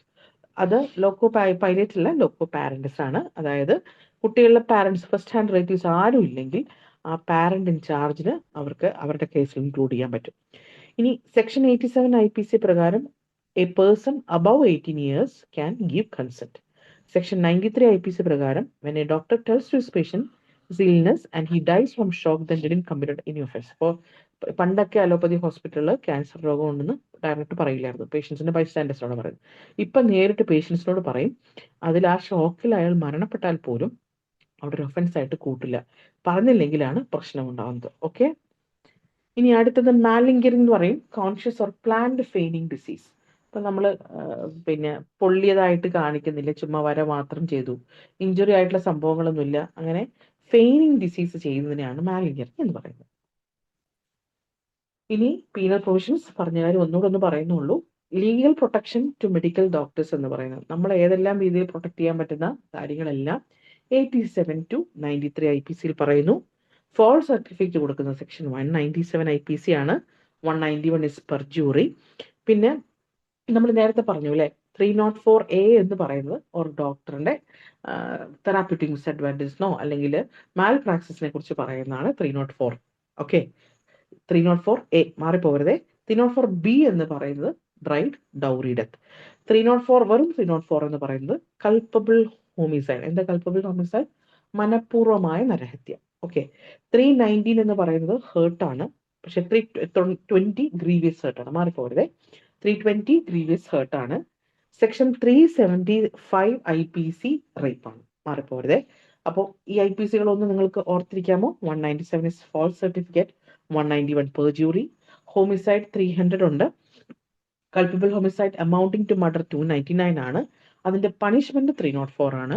304A is death by negligence, 304B is dowry death, 319 is hurt, 320 grievous hurt and 375 IPC rape ആണ്. ചോദിച്ചിട്ടുണ്ട് കേട്ടോ, 375 IPC ഏത് ഉൾപ്പെടുന്നു? അപ്പൊ അതിനകത്തൊരു 4 option കൊടുത്തിരുന്നു. Dowry, death, criminal, അങ്ങനെ എന്നൊക്കെ പറഞ്ഞ 4 ഓപ്ഷനാണ്. നാലാമത്തെ ഓപ്ഷൻ നോട്ട് മെൻഷൻഡ് അബവ് എന്ന് മാത്രമാണ് കൊടുത്തിരുന്നത്. ആ ഓപ്ഷൻ ആയിരുന്നു ആൻസർ. അതിനകത്ത് റേപ്പ് ഇല്ലായിരുന്നു, റേപ്പിന്റെ ഇതുണ്ടായിരുന്നില്ല. അപ്പൊ അതുകൊണ്ട് അത് എനിക്ക് തോന്നുന്നു 2018 2013 ഏതോ ഒരു ക്വസ്റ്റ്യൻ പേപ്പറിൽ ചോദിച്ച ക്വസ്റ്റ്യൻ ആണ് കേട്ടോ, റേപ്പിൻ്റെത്. ഓക്കെ, ദാറ്റ്സ് ഓൾ അബൌട്ട് ആ പോർഷൻ. അത്രയേ ഉള്ളേ. ഒരു മിനിറ്റ്, അടുത്ത സ്ലൈഡ് ഒന്ന് എടുത്തേ.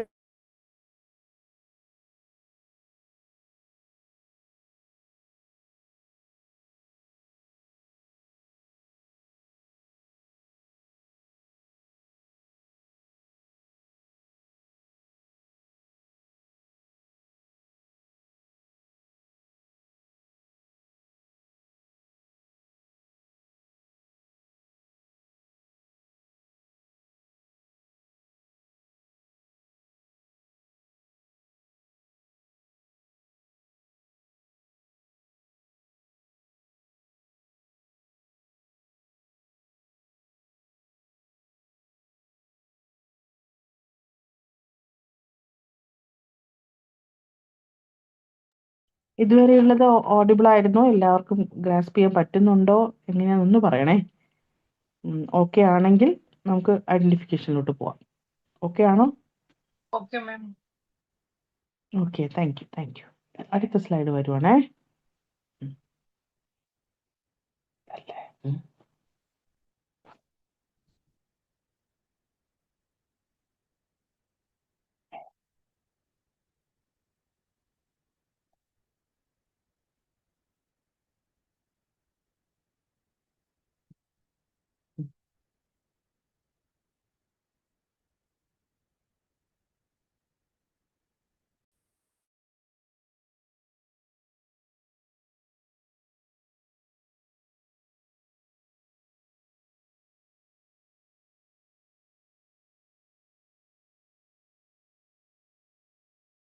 വലിയൊരു പോർഷനാണ് ഐഡന്റിഫിക്കേഷൻ എന്ന് പറയുന്നത്. ഇതിൽ നിന്ന് കുറച്ച് ക്വസ്റ്റ്യൻസ് ചോദിച്ചിട്ടുണ്ട്.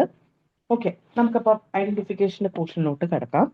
അപ്പൊ IPCകളെല്ലാം ഓർക്കുന്നുണ്ടല്ലോ അല്ലെ? ഇടയ്ക്ക് ഞാനൊന്ന് റിവൈസ് ചെയ്യാം, അപ്പൊ നിങ്ങൾക്ക് ഓർമ്മ കിട്ടും.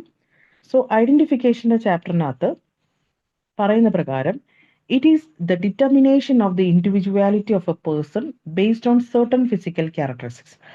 അവനല്ലയോ ഇവൻ എന്ന് നമ്മൾ പറയുന്ന ഐഡന്റിഫിക്കേഷൻ പ്രോപ്പർട്ടീസ്, അതാണ് പറയുന്നത്. എക്സാക്ട് ഫിക്സേഷൻ ഓഫ് പേഴ്സണാലിറ്റി ആണ്. അപ്പം നമ്മൾ ഐഡന്റിഫിക്കേഷൻ മാർക്ക് 2 എണ്ണമെങ്കിലും കിട്ടണം, എന്നാലാണ് മെഡിക്കോ ലീഗൽ ഇമ്പോർട്ടൻസ് ആ കേസിലുണ്ടെന്ന് നമുക്ക് പറയാൻ പറ്റുള്ളൂ കേട്ടോ. ഓക്കെ, ഐഡന്റിഫിക്കേഷൻ നമുക്ക് പലതിലും അറിയാം അല്ലേ? റേസ് ആൻഡ് റിലീജൻ ചില കാര്യങ്ങളിൽ അറിയാൻ പറ്റും, സെക്സ് അറിയാൻ പറ്റും, ഏജ് അറിയാൻ പറ്റും, ഡെവലപ്മെന്റ് ആൻഡ് സ്റ്റേച്ചർ അനുസരിച്ച് അറിയാൻ പറ്റും, complexion, external peculiarities, anthropometric measurements, finger prints, teeth and കുറച്ച് പേഴ്സണൽ ബിലോങ്ങിങ്സ്. അതായത് ഇന്നലെ ഞാനൊരു അലോപ്പതി ഒരു MCQ ക്വസ്റ്റ്യൻസിൽ കണ്ടതാണ്. ഒരു ബോഡി വെള്ളത്തിൽ നമ്മൾ പറയാം ഡ്രൗണിങ് കേസ് എന്ന് പറയല്ലോ, ആ ഡ്രൗണിങ് കേസിലായിരുന്ന ഒരു വ്യക്തിയെ എങ്ങനെയാണ്, എന്ത് വെച്ചിട്ടാണ് ഐഡന്റിഫൈ ചെയ്യുക? അപ്പൊ അയാളുടെ ബോഡി എല്ലാം പ്യൂട്രിഫൈഡ് ആയിട്ടുണ്ടാവും അല്ലേ? അപ്പൊ അവര് പറയുന്ന അതിന്റെ ക്വസ്റ്റ്യൻ ആൻസർ പറഞ്ഞിരിക്കുന്നത് with their dress and tailoring features എന്നാണ്. അതായത് ആ വ്യക്തിയുടെ, ഇപ്പൊ നമ്മൾ ഇപ്പോഴത്തെ കാലത്തൊക്കെയാണല്ലോ സ്റ്റിച്ച് ചെയ്തതിന്റെ പേര് പുറകില്ലാത്ത, അപ്പൊ ആ ടൈലറിങ് ഫീച്ചേഴ്സും ഡ്രസ് കൊണ്ട് മാത്രം, കാരണം ഡ്രസ്സ് അഴുകത്തില്ല, 2 ദിവസം കൊണ്ട് അഴുകത്തില്ല, അങ്ങനെയാണ് അയാളെ ഐഡന്റിഫൈ ചെയ്യുന്നതാണ് പറയുന്നത്. അപ്പൊ അതുപോലെ അവരുടെ, ഞാൻ എക്സാമ്പിൾ പറഞ്ഞാണ്, പേഴ്സണൽ തിങ്സ് വെച്ചിട്ടാണ് അങ്ങനെ നമ്മൾ മനസ്സിലാക്കുന്നത് അല്ലേ? അതുകൊണ്ട് അബദ്ധങ്ങളും പറ്റാം, കാരണം ഒരേ ഡ്രസ് ഇട്ട 2 പേരും അങ്ങനെ മരിക്കില്ലെന്ന് നമുക്ക് പറയാൻ പറ്റില്ലല്ലോ. അതുകൊണ്ടായിരിക്കാം ഫോൾസ് ആയിട്ട് അറിയാതെ ആൾക്കാരെ ക്രിമേഷൻ ഒക്കെ ചെയ്തു പോയിട്ട് പിന്നെ അയാൾ തിരിച്ചു വരുന്ന കഥകൾ കേട്ടിട്ടില്ലേ? അപ്പോൾ ഐഡന്റിഫിക്കേഷന് ഇങ്ങനെ പല സാധ്യതകളാണ് ഉള്ളത്. ഇനി ഐഡന്റിഫിക്കേഷന്റെ ഇത് ചോദിച്ചുള്ളൊരു ക്വസ്റ്റ്യൻ ആണ് കേട്ടോ, എന്താണ് കോർപ്പസ് ഡിലിക്റ്റായി എന്നൊക്കെ പറയുന്നത്? അതെന്ന് പറഞ്ഞാൽ അവിടുത്തെ ബിലോങ്ങിങ്സോ വേറെ ഒന്നുമല്ല, ജസ്റ്റ് ആ ബോഡി, ആ കോർപ്പസ് ആണ്. ഓക്കെ, ആ ഡെഡ് ബോഡി മാത്രമാണ് കോർപ്പസ് ഡിലിക്റ്റായി എന്ന് പറയുന്നത്. അതിന് പറയുന്ന പേര് it is body of offence എന്നാണ്, അല്ലെങ്കിൽ crime.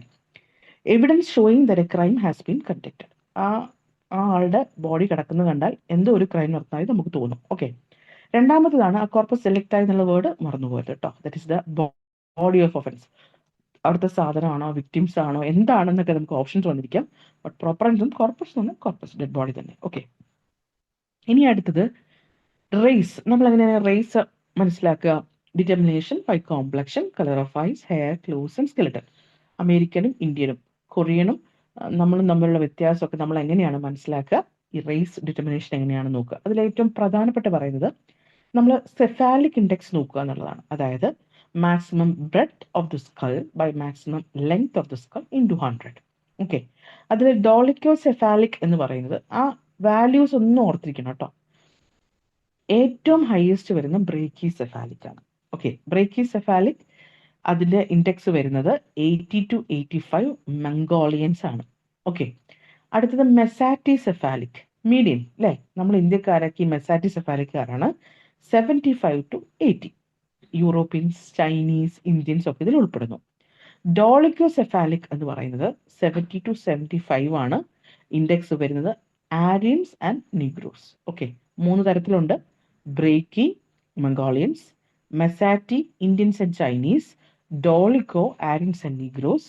Brachycephalic 80 to 85, Mesati 75 to 80, and Dolichocephalic 70 to 75.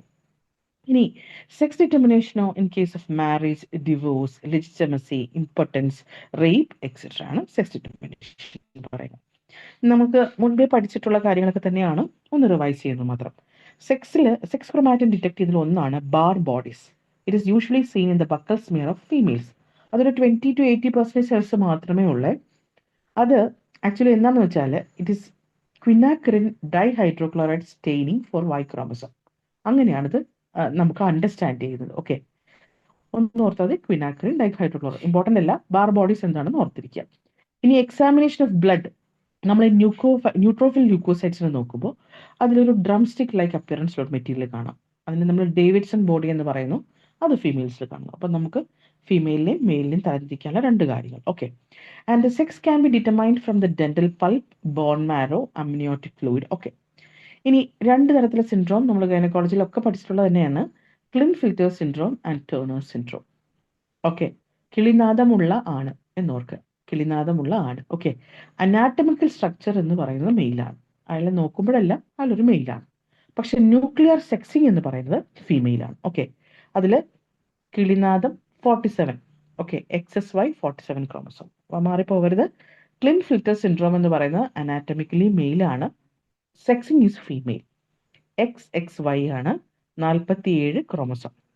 ഇതിൽ എന്തൊക്കെയാണ് ഫീച്ചേഴ്സ് ചോദിക്കാറുണ്ട്: testicular atrophy with hyalinization of seminiferous tubule, hyper gonadotropic hypogonadism. ഓർത്ത് വെക്കണേ, ക്ലിൻഫിൽറ്റേഴ്സിലാണ് hyper gonadotropic hypogonadism and eunuchoidism എന്ന് പറയുന്നതും ഇതിനകത്താണ് ഉള്ളത്. അപ്പൊ ക്ലിൻഫിൽറ്റർ സിൻഡ്രോം മറന്നു പോകരുത്, കിളിനാദമുള്ള ആൺ.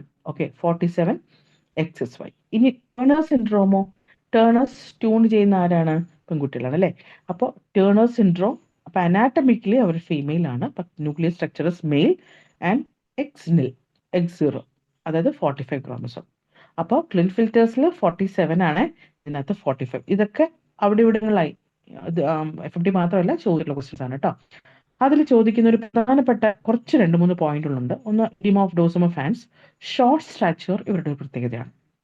വെബ്ഡ് നെക്ക് ടേണർ സിൻഡ്രോം ആണ്. ഇനി ഏറ്റവും കോമൺ ആയിട്ട് എന്ന് പറയുന്നത് ബൈകാസ്പിഡ് അയോട്ടിക് വാൽവ്, പിന്നെ ക്വാറക്ടേഷൻ ഓഫ് അയോട്ട, അതുപോലെ ഒവേറിയൻ ഡിസ്റ്റൻസസ്. ഇതെല്ലാം ടേണർ സിൻഡ്രോമിൽ കാണുന്നു. നിങ്ങൾ നോക്കിയാൽ കൂടുതലൊക്കെ ഒരു ഫീമെയിൽ സിംറ്റംസ് പോലെ തോന്നുന്നു അല്ലേ. അപ്പോൾ ടേണർ സിൻഡ്രോം അനാറ്റമിക്കലി ഫീമെയിൽ ആണ്, ക്ലിൻഫിൽറ്റേഴ്സ് മെയിൽ ആണ്, 47 XSY and 45 X0 in Turner syndrome. ഇനി exact sex determination by a single specimen by treatment with quinacrine dihydrochloride staining for Y chromosome, ഒരു bright fluorescent body in the nuclei of male cells and fluorescent fusion reaction using a cleaving Schiff reagent for X chromosome seen as bright yellow spot in nuclei. ഞാൻ നേരത്തെ പറഞ്ഞ കാര്യം ഒന്ന് define ചെയ്തേ ഉള്ളൂ. പിന്നെ fitness table of body dimension എന്ന് പറയുന്ന സംഭവമുണ്ട്, അതും ചോദിച്ചാൽ സെക്സ് ഡിറ്റർമിനേഷൻ ആണ്. ക്രോഗ്മാൻ ഇൻഡെക്സ് എന്ന് പറയും. അടുത്ത നമ്മൾ കണ്ടോ, fitness table of body dimension എന്തിനാണ്? സെക്സ് ഡിറ്റർമിനേഷൻ ആണ്. ക്രോഗ്മാൻ എന്ന് പറയുന്നത് സെക്സ് ഡിറ്റർമിനേഷൻ ഉപയോഗിക്കുന്നത്, ക്രോഗ്മാൻ ഇൻഡെക്സ് എന്ന് പറയുന്നത് അതെന്തിനാണെന്ന് വെച്ചാൽ നമ്മുടെ കൈയുടെ വലുപ്പം, ആൺകുട്ടികളെയും പെണ്ണുങ്ങളുടെയും കയ്യിലുള്ള ഹാൻഡിന്റെ ഷേപ്പ് അനുസരിച്ചിട്ടാണ്, അതിന്റെ വിഡ്ത്തും ലെങ്ത്തും ഒക്കെ മെഷർ ചെയ്തിട്ടുള്ള സംഭവമാണ് ഈ ക്രോഗ്മാൻ ഇൻഡെക്സ് എന്ന് പറയുന്നത് കേട്ടോ. അടുത്തത് നമ്മൾ സെക്സ് ഡിറ്റർമിനേഷന് വരുന്ന മറ്റൊരു കാര്യമാണ് നമ്മൾ ഡിറ്റർമിൻ ചെയ്യുന്നത് ഏറ്റവും കൂടുതൽ പെൽവിസിൽ നിന്നും സ്കളിൽ നിന്നുമാണ്. അത് ഏകദേശം ഒരു 98% സാധ്യതകൾ വെച്ചിട്ടാണ് നമ്മൾ നോക്കുന്നത്. ഗ്രേറ്റർ സയാറ്റിക് നോച്ച് കാണുന്നത് ഒരു ഫീമെയിൽ സൈഡിലാണ്.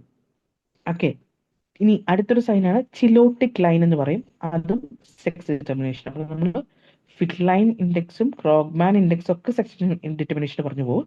അതേപോലെ ചിലോട്ടിക് ലൈനും സെക്സ് ഡിറ്റർമിനേഷന് വേണ്ടിയിട്ടുള്ളതാണ് കേട്ടോ. ഇനി sex of the developing foetus can be determine. എപ്പോഴാണ് നമുക്ക് ശരിക്കും പറഞ്ഞാൽ നമ്മുടെ രാജ്യത്തേ ഉള്ളൂ, അല്ലാതെ പുറം രാജ്യത്തൊക്കെ അവർക്ക് മെയിലാണോ ഫീമെയിൽ ആണോ എന്നൊക്കെ അറിയാൻ പറ്റുമല്ലോ. അത് ഏകദേശം 4th month of intra uterine life ആകുമ്പോഴത്തേക്കും whether that is a male or a female എന്നുള്ളത് ഐഡന്റിഫൈ ചെയ്യാൻ പറ്റും. ഇനി ലോങ് ബോൺസിന്റെ ആണെങ്കിലോ, നമ്മൾ എങ്ങനെയാണ് ലോങ് ബോൺസിനെ ഐഡന്റിഫൈ ചെയ്യുക? സെക്സ്, അതായത് medullary index diameter of the medulla by diameter of the whole bone into 100 വെച്ചിട്ട് കാണും. ഓക്കെ, അപ്പോൾ മെഡുലറി ഇൻഡെക്സ് വഴിയാണ് ഡിറ്റക്ട് ചെയ്യുന്നത് കേട്ടോ. അടുത്തത് വേറൊരു സംഭവം കൂടി ഉണ്ട്, നമ്മൾ പഠിക്കും. Milo hyoid line in mandible എന്തിനാണ് ഉപയോഗിക്കുക എന്ന് വെച്ചിട്ടുള്ളത്, അതും സെക്സ് ഡിറ്റർമിനേഷൻ ആണ്. അതൊരു ക്വസ്റ്റ്യൻ ആണ്. 2013 ക്വസ്റ്റ്യൻ പേപ്പറാണ് എനിക്ക് തോന്നുന്നു. അതിൽ PSC ചോദിച്ചൊരു ക്വസ്റ്റ്യൻ ആണ്, Milo hyoid line in mandible എന്ത് ഡിറ്റർമൈൻ ചെയ്യാനാണ് ഉപയോഗിക്കുന്നത്, റൈസ് ആണോ ആണോ എന്ന് ചോദിച്ചിട്ടുണ്ട്. ആക്ച്വലി സെക്സ് ഡിറ്റർമിനേഷന് വേണ്ടിയിട്ടുള്ളതാണ്.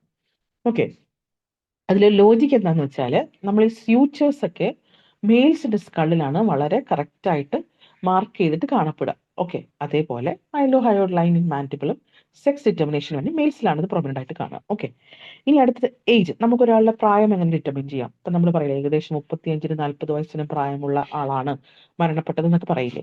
അതിന്റെ ഏജ് എന്ന് പറയുന്നത് ഒന്ന് ടീത്തിൽ നിന്ന് നമുക്ക് ഐഡന്റിഫൈ ചെയ്യാൻ പറ്റും. രണ്ടാമത് ഓസിഫിക്കേഷൻ ഓഫ് ദ ബോൺസ് ആണ്.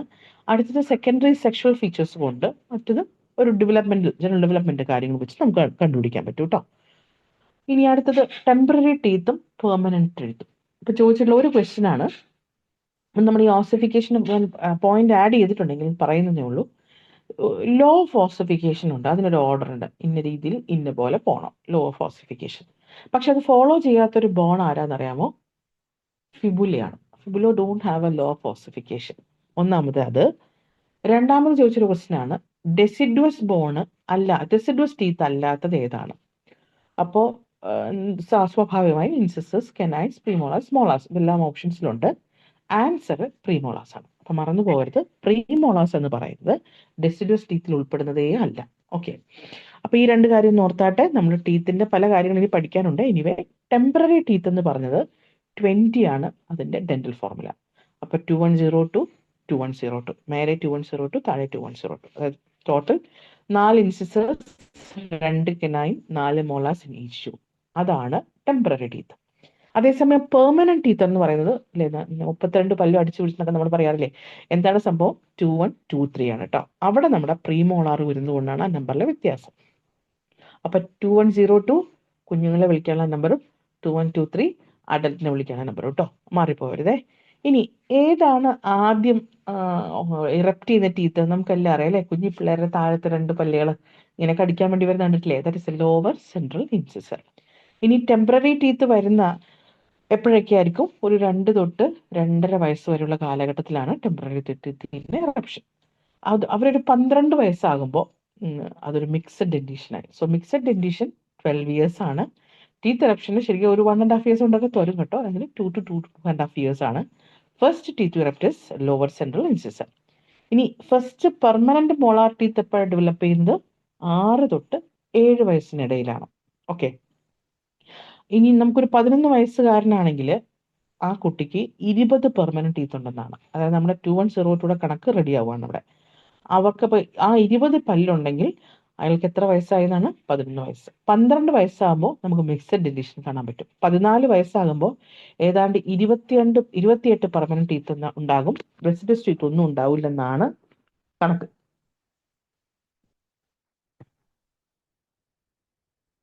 ഓക്കെ, അപ്പൊ ഞാൻ നേരത്തെ പറഞ്ഞ കാര്യങ്ങൾ തന്നെ ഒന്നുകൂടെ പറഞ്ഞതേ ഉള്ളൂ. 2102 20 നമ്പേഴ്സ് ആണ്, 10 in each jaw. പിന്നെ ടെമ്പററി ടീത്ത് അക്കോർഡിംഗ് ഇത് ചോദിക്കാറൊന്നുമില്ല, എങ്കിലും അപ്പർ ജോയിൽ അത് 7th month, 8th month, 18th month, 12th month, 24th month അങ്ങനെ കൊടുത്തതേ ഉള്ളൂ കേട്ടോ. കാണുമ്പോൾ ഭയങ്കര കോംപ്ലിക്കേറ്റഡ് ആയി തോന്നും. 32 നമ്മൾ പറഞ്ഞു 32 പല്ലും എന്ന് പറയുന്നത് 2123 ആണ് കോഡ് കേട്ടോ. അതിൻ്റെ കോഡ് വെച്ചെന്നുള്ളത് ഇതുവരെ ചോദിച്ചു കണ്ടിട്ടില്ല. ഇനി if third molar fully erupted, it indicates that individual is 17 years. അപ്പോൾ 20 ടീത്ത് ഉണ്ടെങ്കിൽ നമ്മൾ പറഞ്ഞു 11 വയസ്സാണ് അല്ലേ. 14 വയസ്സാകുമ്പോൾ ഒരു ഡെസിഡ്യൂസ് ടീത്ത് ഇല്ലാതെ പെർമനന്റ് ടീത്ത് ഒക്കെ ഡെവലപ്പ് ചെയ്തിട്ടുണ്ടാവും. തേർഡ് മോളാർ ടീത്ത് വന്നതെങ്കിൽ 17 വയസ്സ് +2 ആയി. ഓക്കെ, അപ്പോൾ ഒരു 2.5 വയസ്സുകാരന് ടെമ്പററി ടീത്തുകൾ ഡെവലപ്പ് ചെയ്യുന്നു. പിന്നെ ആദ്യം വരുന്ന ലോവർ ഇൻസിസർ ആണ്. ആ കൊച്ചിന് ഒരു 6 വയസ്സ് കഴിയുമ്പോൾ പതുക്കെ പെർമനന്റ് ടീത്ത് അപ്പിയർ ആവും. 12 വയസ്സാകുമ്പോഴത്തേക്ക് മിക്സഡ് ഡെന്റിഷനായി. 11 വയസ്സാകുമ്പോഴത്തേക്ക് 20 പല്ലുകളും വന്നു. 14 വയസ്സാകുമ്പോഴത്തേക്ക് 28 പല്ലുകളൊന്നും ഡെസിഡസ് ടീത്ത് ഇല്ല. 17 വയസ്സാകുമ്പോൾ തേർഡ് മോളാർ ടീത്ത് ഇറപ്റ്റ് ചെയ്തു. In some cases due to inadequate space third molar never erupt, അതിനെ ഇമ്പാക്റ്റഡ് ടീത്ത് എന്നൊക്കെ പറയും. ഇനി first permanent tooth erupt is first molar, അതും ഓർക്കണം. ഒരു പെർമനന്റ് ടൂത്തിൽ ആദ്യമായിട്ട് ഡെവലപ്പ് ചെയ്ത് ഫസ്റ്റ് മോളാറാണ് പെർമനന്റ് ടീത്തിൽ കേട്ടോ. And it is generally accepted that a child estimation of age from the teeth gives better result than skeleton. കുഞ്ഞുങ്ങളുടെ കേസിൽ സ്കെലിറ്റനേക്കാളും പല്ല് വെച്ചിട്ടാണ് നമ്മൾ ഐഡന്റിഫൈ ചെയ്യുന്നത്. പിന്നെ in case of doubt in temporary teeth take an X-ray. If it is temporary, germ of the permanent tooth can be seen ഉണ്ട്. അതായത് ഒരു കൊച്ചിന് ഇപ്പം നമുക്ക് ഏജ് ഡിറ്റർമിൻ ചെയ്യാൻ പറ്റുന്നില്ല, അപ്പോൾ ടെമ്പററി ടീത്ത് ഡൗട്ട് വരുവാണെങ്കിൽ നമ്മൾ എക്സ്റേ എടുത്തു കഴിഞ്ഞാൽ അതിൻ്റെ പുറകിലൊരു ഈ പെർമനന്റ് ടീത്തിൻ്റെ ഒരു സംഭവം പുറകിൽ കിടക്കുന്നത് നമുക്ക് കാണാൻ പറ്റും. ഫീമെയിൽസ് ആണെങ്കിൽ skeletal ages generally 1 year ahead of the dental age. സ്ത്രീകളുടെയാണ് പറയുന്നതെങ്കിൽ 1 വർഷം ഡെന്റൽ ഏജിനേക്കാളും കൂടുതലായിരിക്കും. ഇനി orthopantomogram, all teeth visualised by a single x-ray ആണ് നമ്മൾ ഓർത്തോ പാൻഡോഗ്രാം എന്ന് പറയുന്നത്. ഇത് നമ്മൾ പഠിച്ചിട്ടുള്ള ഒരു കാര്യം തന്നെയാണ്. ജസ്റ്റാഫ്സൺ മെത്തേഡ് കേട്ടിട്ടുണ്ടാവും അല്ലേ? അതിൽ ഏറ്റവും ഇമ്പോർട്ടൻ്റ് ആയത് എന്താണെന്ന് ചോദിക്കാറുള്ളത്, അതായത് ട്രാൻസ്പെറൻസി ഓഫ് റൂട്ട് ആണ്. എന്താണ് Gustafson method? Age determination of adult over 21 years. 21 വയസ്സിന് ശേഷം അല്ലേ ജെൻസിന് വിവാഹപ്രായം തുടങ്ങുന്നത് അല്ലേ, 21 വയസ്സിന് ശേഷം. അന്നേരമാണ് ജസ്റ്റാഫ്സൺ മെത്തേഡ്. ക്ഷമിക്കണം ഇങ്ങനെ പറയുന്നത്, നിങ്ങൾക്ക് ഓർത്തിരിക്കാൻ വേണ്ടിയാണ് കേട്ടോ. ഓക്കെ, അപ്പോൾ ജസ്റ്റാഫ്സൺ മെത്തേഡ് എന്ന് പറയുന്നത് age estimation of an adult over 21 years. Age changes each dental tissues, അതായത് അവരുടെ അട്രീഷൻ, പെരിയോഡൻറ്റോസിസ്, സെക്കൻഡറി ഡെൻഡൈൻ വരുന്നത്, cementum apposition, root resorption and transparency of root. ഇതിലെ ഏറ്റവും റിലയബിൾ ക്രൈറ്റീരിയ ആണ് transparency of root. Occurs from below upwards in lowers. അങ്ങനെ ഓർത്തോളൂ കേട്ടോ. അപ്പം ജസ്റ്റാഫ്സൺ മെത്തേഡ് എന്തിനാണ്? ടീത്ത് റിലേറ്റഡ് ആണ്. അതിൽ ഏറ്റവും അത് 21 years ശേഷമാണ്. ഏറ്റവും ഇമ്പോർട്ടൻറ്റ് ക്രൈറ്റീരിയ അതിൽ വരുന്നതാണ് ട്രാൻസ്പെറൻസി ഓഫ് റൂട്ട്. ഇനി നമ്മൾ ടീത്തിലെ വേറൊരു കാര്യം പറയുന്നതാണ് ബോയ്ഡ്സ് മെത്തേഡ് എന്ന് പറയുന്നത്.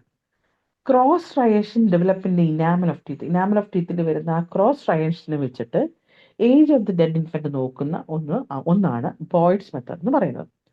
ഇനി methods know age of infant from weight and height of erupting teeth of child ആണ് സ്റ്റാക്സ് മെത്തേഡ്. ഒന്ന് ആ ക്രോസ് സ്ട്രയേഷൻസ് വെച്ച് നോക്കുന്നത്, അല്ലെങ്കിൽ ന്യൂനേറ്റൽ ഇൻക്രിമെന്റൽ ലൈൻസ് എന്നാണ് അതിന് പറയുന്നത്. അതിന്റെ പേരാണ് ബോയ്ഡ്സ് മെത്തേഡ്. ഇൻഫന്റിന്റെ weight and height of erupting teeth വെച്ചിട്ടൊക്കെ അളക്കുന്നതാണ് Stack's method. The earliest centers of ossification appear at the end of 2nd month of pregnancy. Okay, അപ്പം നമ്മൾ നേരത്തെ പറഞ്ഞ എന്തായിരുന്നു, ഒരു സെക്സ് ഡിറ്റർമിനേഷൻ നടത്താൻ പറ്റുന്നത് 4th monthലാണ്. ഒരു ചെറിയ ഐഡിയ കിട്ടിയെന്ന് വിചാരിക്കുന്നേ. ഇനി നമ്മൾ 11th ഇൻട്രായൂട്രൈൻ വീക്കിലാണ് കിടക്കുന്നെങ്കിൽ അവർക്ക് 806 സെന്റേഴ്സ് ഓഫ് ബോൺ ഗ്രോത്ത് ഉണ്ട്. At birth it will be 450 and finally adult skeleton ആകുമ്പോൾ 206 ബോൺസ് ആയിട്ട് കാണും. പിന്നെ ഒരു സിംഗിൾ സെന്റർ സെൻട്രലി ഫ്രം എപ്പിഫൈസിൽ നിന്ന് ഓസിഫൈ ചെയ്യുന്ന ഒരു ബോൺസ് ഏതൊക്കെയാണെന്ന് വെച്ചാൽ കാർപ്പസും ടാർസസുമാണ്. കാർപ്പസും ടാർസസും നമ്മൾ നേരത്തെ പറഞ്ഞു അല്ലേ. ലോ ഓഫ് ഓസിഫിക്കേഷനെ കുറിച്ച് ഒന്നും പറയാനില്ലാത്തത് ആർക്കാണ്? ഫിബുലയ്ക്കാണ്. അതേപോലെ ഒരു സിംഗിൾ സെന്ററിൽ നിന്ന് ഓസിഫൈ ചെയ്യുന്ന ബോൺ സെൻട്രലി ഫ്രം എപ്പിഫൈസസ്, അതാണ് കാർപ്പസ് ആൻഡ് ടാർസസ്. ഇനി single best criterion four determining age from 3rd to 5th decade, അത് സിംഫൈസസ് പീപ്പിൾസ് മാത്രം മതി എന്നാണ്. അപ്പോൾ ഇയറിലെ ഡിഫറൻസ് നോക്കണം. ഇപ്പം നമ്മൾ 21 years ആണെങ്കിൽ ജസ്റ്റാഫ്സൺ മെത്തേഡ് എന്ന് പറഞ്ഞു അല്ലേ. കുഞ്ഞുങ്ങളുടെ ടീത്ത് ഇറപ്ഷൻ ആണ് പ്രാധാന്യം നമ്മൾ പറഞ്ഞു. അപ്പോൾ യഥാർത്ഥത്തിൽ പെൽവിസും സ്കെല്ലും ആണ്. അതിൽ തന്നെ സിംഫൈസസ് പീപ്പിൾസ് വെച്ച് കറക്റ്റ് ആയിട്ട് 3rd to 5th grade നമുക്ക് മനസ്സിലാക്കാൻ പറ്റും, ഡെക്കേഡ് മനസ്സിലാക്കാൻ പറ്റും. ഇനി ഈ 4 pieces ഓഫ് സ്റ്റേർണം ഉണ്ടല്ലോ, ഒന്നിനോട് ജോയിൻ ചെയ്യുന്ന ടൈം എന്ന് പറയുന്നത് നമ്മുടെ പ്ലസ് ടുവിലോട്ട് നമ്മൾ ജോയിൻ ചെയ്യാൻ 10th തൊട്ട് നമ്മുടെ ജോലിക്ക് വേണ്ടി നമ്മൾ കിടക്കുന്ന ഒരു സമയം അല്ലേ, 14 to 25 years. അപ്പോൾ ആ സ്റ്റേണം അന്നേരമാണ് നമ്മുടെ എല്ലൊക്കെ ഒന്ന് ഉറയ്ക്കുന്നത് അല്ലേ. അപ്പം സ്റ്റേണം ഫ്യൂസസ് തേർ. ഇനി സിഫോയിഡ് അപ്പോഴും യുണൈറ്റ് ചെയ്തിട്ടില്ല, 40 വയസ്സിലാണ് സിഫോയിഡ് 1 യുണൈറ്റ് ചെയ്യത്തുള്ളൂ കേട്ടോ. ഇനി മാനുബ്രിയം ആണെങ്കിലോ, manubrium fuses with the body at old age 60 years. 60 വയസ്സ് റിട്ടയർമെന്റ് കഴിയുമ്പോഴാണ് ഒന്ന് മാനുബ്രിയം ഫ്യൂസ് ചെയ്യാനുള്ള ഒരു സമാധാനമുള്ളൂ കേട്ടോ. And ossification centre appear just before birth. നമ്മൾ ബർത്ത് ആവുന്നതിന് തൊട്ട് മുൻപേ ഓസിഫൈ വേഗത്തിൽ തട്ടിക്കൂട്ടി ചെയ്യുന്ന ആരാണ്? Lower end of the femur. പിന്നെ first ossification centre to appear is clavicle. ഒന്ന് ഓർത്താൽ മതി, 3rd to 5th symphysis pubis. 4 pieces of sternum ഒന്നിക്കുന്നത് ശരിക്കും 14 to 25 സിഫോയിഡ് ബോൺ ചെയ്യുന്നത് 40 yearsലാണ്. മാനുബ്രിയം ഫ്യൂസ് ചെയ്യുന്നത് 60 yearsലാണ്. Ossification centre just before the birth lower end of femur ആണ്. First ossification centre to appear is clavicle. Okay, അപ്പം നമ്മൾ ടീത്തിന്റെ കാര്യങ്ങൾ പറഞ്ഞു. മിക്സഡ് ഡെന്റിഷൻ ഒന്ന് ഓർത്തിരിക്കണേ. മിക്സഡ് ഡെന്റിഷൻ 12 years ആണ്. 21 വയസ്സിന് ശേഷമാണെങ്കിൽ അവർ ഏതാണ് പറയുന്നത്? Just absent method. At the end of first year, 2 carpal bones will be seen in the X-ray. Between 2 to 6 years, the number of carpal bones indicate approximate age. Sacrum becomes a single bone by 21 to 25. പല തട്ടുകളായിരിക്കും നമ്മുടെ sacrum ഒന്നിച്ചാവുന്നത് 21നും 25നും. ഇതിൽ ഏകദേശം നമ്മുടെ sternum fuse ചെയ്യുന്ന ആ age ടൈമിനോടൊക്കെ അടുത്ത് വരുന്നു അല്ലേ. അടുത്തത് സ്കൾ ബോൺസ് എത്ര എണ്ണം ഉണ്ട്? സ്കൾ ബോൺസ് ആണ്, ഫേസ് ബോൺസ് മൊത്തമല്ല. സ്കൾ ബോൺസ് മാത്രം 8 എണ്ണമാണ് നമുക്കുള്ളത്. ഓക്കെ, അതിലെ അതായത് parietal 2, frontal 1, temporal 2, occipital 1, sphenoid and ethmoid 1. ഇനി അടുത്തത് ജോ ആൻഡ് ഫേസ് രണ്ടും കൂടെ നോക്കുകയാണെങ്കിൽ 40 ഇൻ നമ്പറാണ്, 14 എണ്ണമാണ്. ജോയും ഫേസും കൂടെ നോക്കുകയാണെങ്കിൽ 14, സ്കള് നോക്കുവാണെങ്കിൽ 8. ഓക്കെ, സിംഗിൾ ബോൺ സേക്രമാകുന്ന എപ്പോഴാണ് നമ്മൾ പറയുന്നത്? 21 to 25. ഇനി ഇത് ചോദിക്കാറില്ലല്ലോ, ഫീമെയിൽ ബ്രസ്റ്റ് ഡെവലപ്മെന്റ് ഏത് ഇയറിൽ? 13 to 14 years.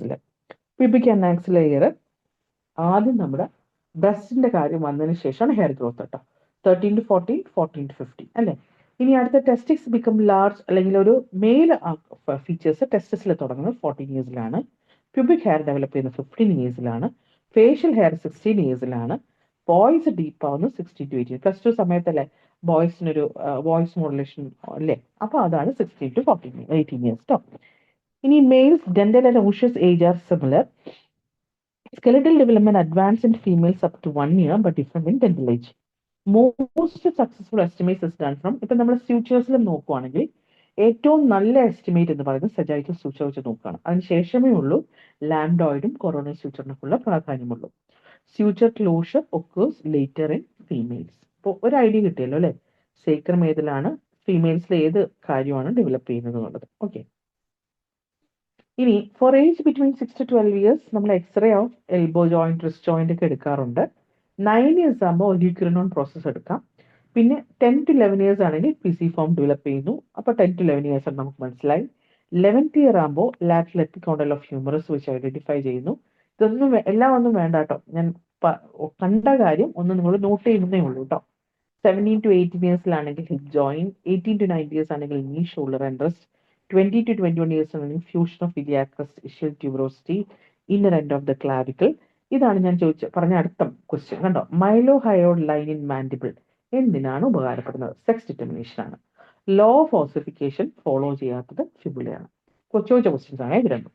അപ്പൊ ഇത്രയും ഏജ് ബാരിയേഴ്സ് ഒന്നും നിങ്ങൾ ഓർക്കേണ്ട, പ്രധാനപ്പെട്ട ഞാൻ പറഞ്ഞ കാര്യങ്ങൾ മതിയാവും എന്നാണ് വിശ്വസിക്കുന്നത് കേട്ടോ. കണ്ടപ്പോൾ എല്ലാം ഇൻക്ലൂഡ് ചെയ്യുന്നേ ഉള്ളേ.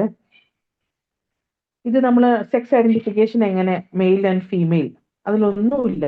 ഇതിലെല്ലാം പ്രൊമിനന്റ് ആയിട്ടുള്ളതും ലാർജ് ആയിട്ടുള്ളതും സ്ക്വയർ ആയിട്ടുള്ളതും ഒക്കെ കാണുന്നത് മെയിലാണ്. ഫീമെയിൽ ഇതെല്ലാം വളരെ സ്മോളറും സോഫ്റ്റും സ്മൂത്തും സർക്കുലറും ഒക്കെ ആയിരിക്കും കേട്ടോ. ഇനി അടുത്ത കുറച്ച് അവിടെ നിന്ന് കളക്ട് ചെയ്ത ഒരു റാൻഡം ഡോക്യുമെന്റ്സ് ആണ്.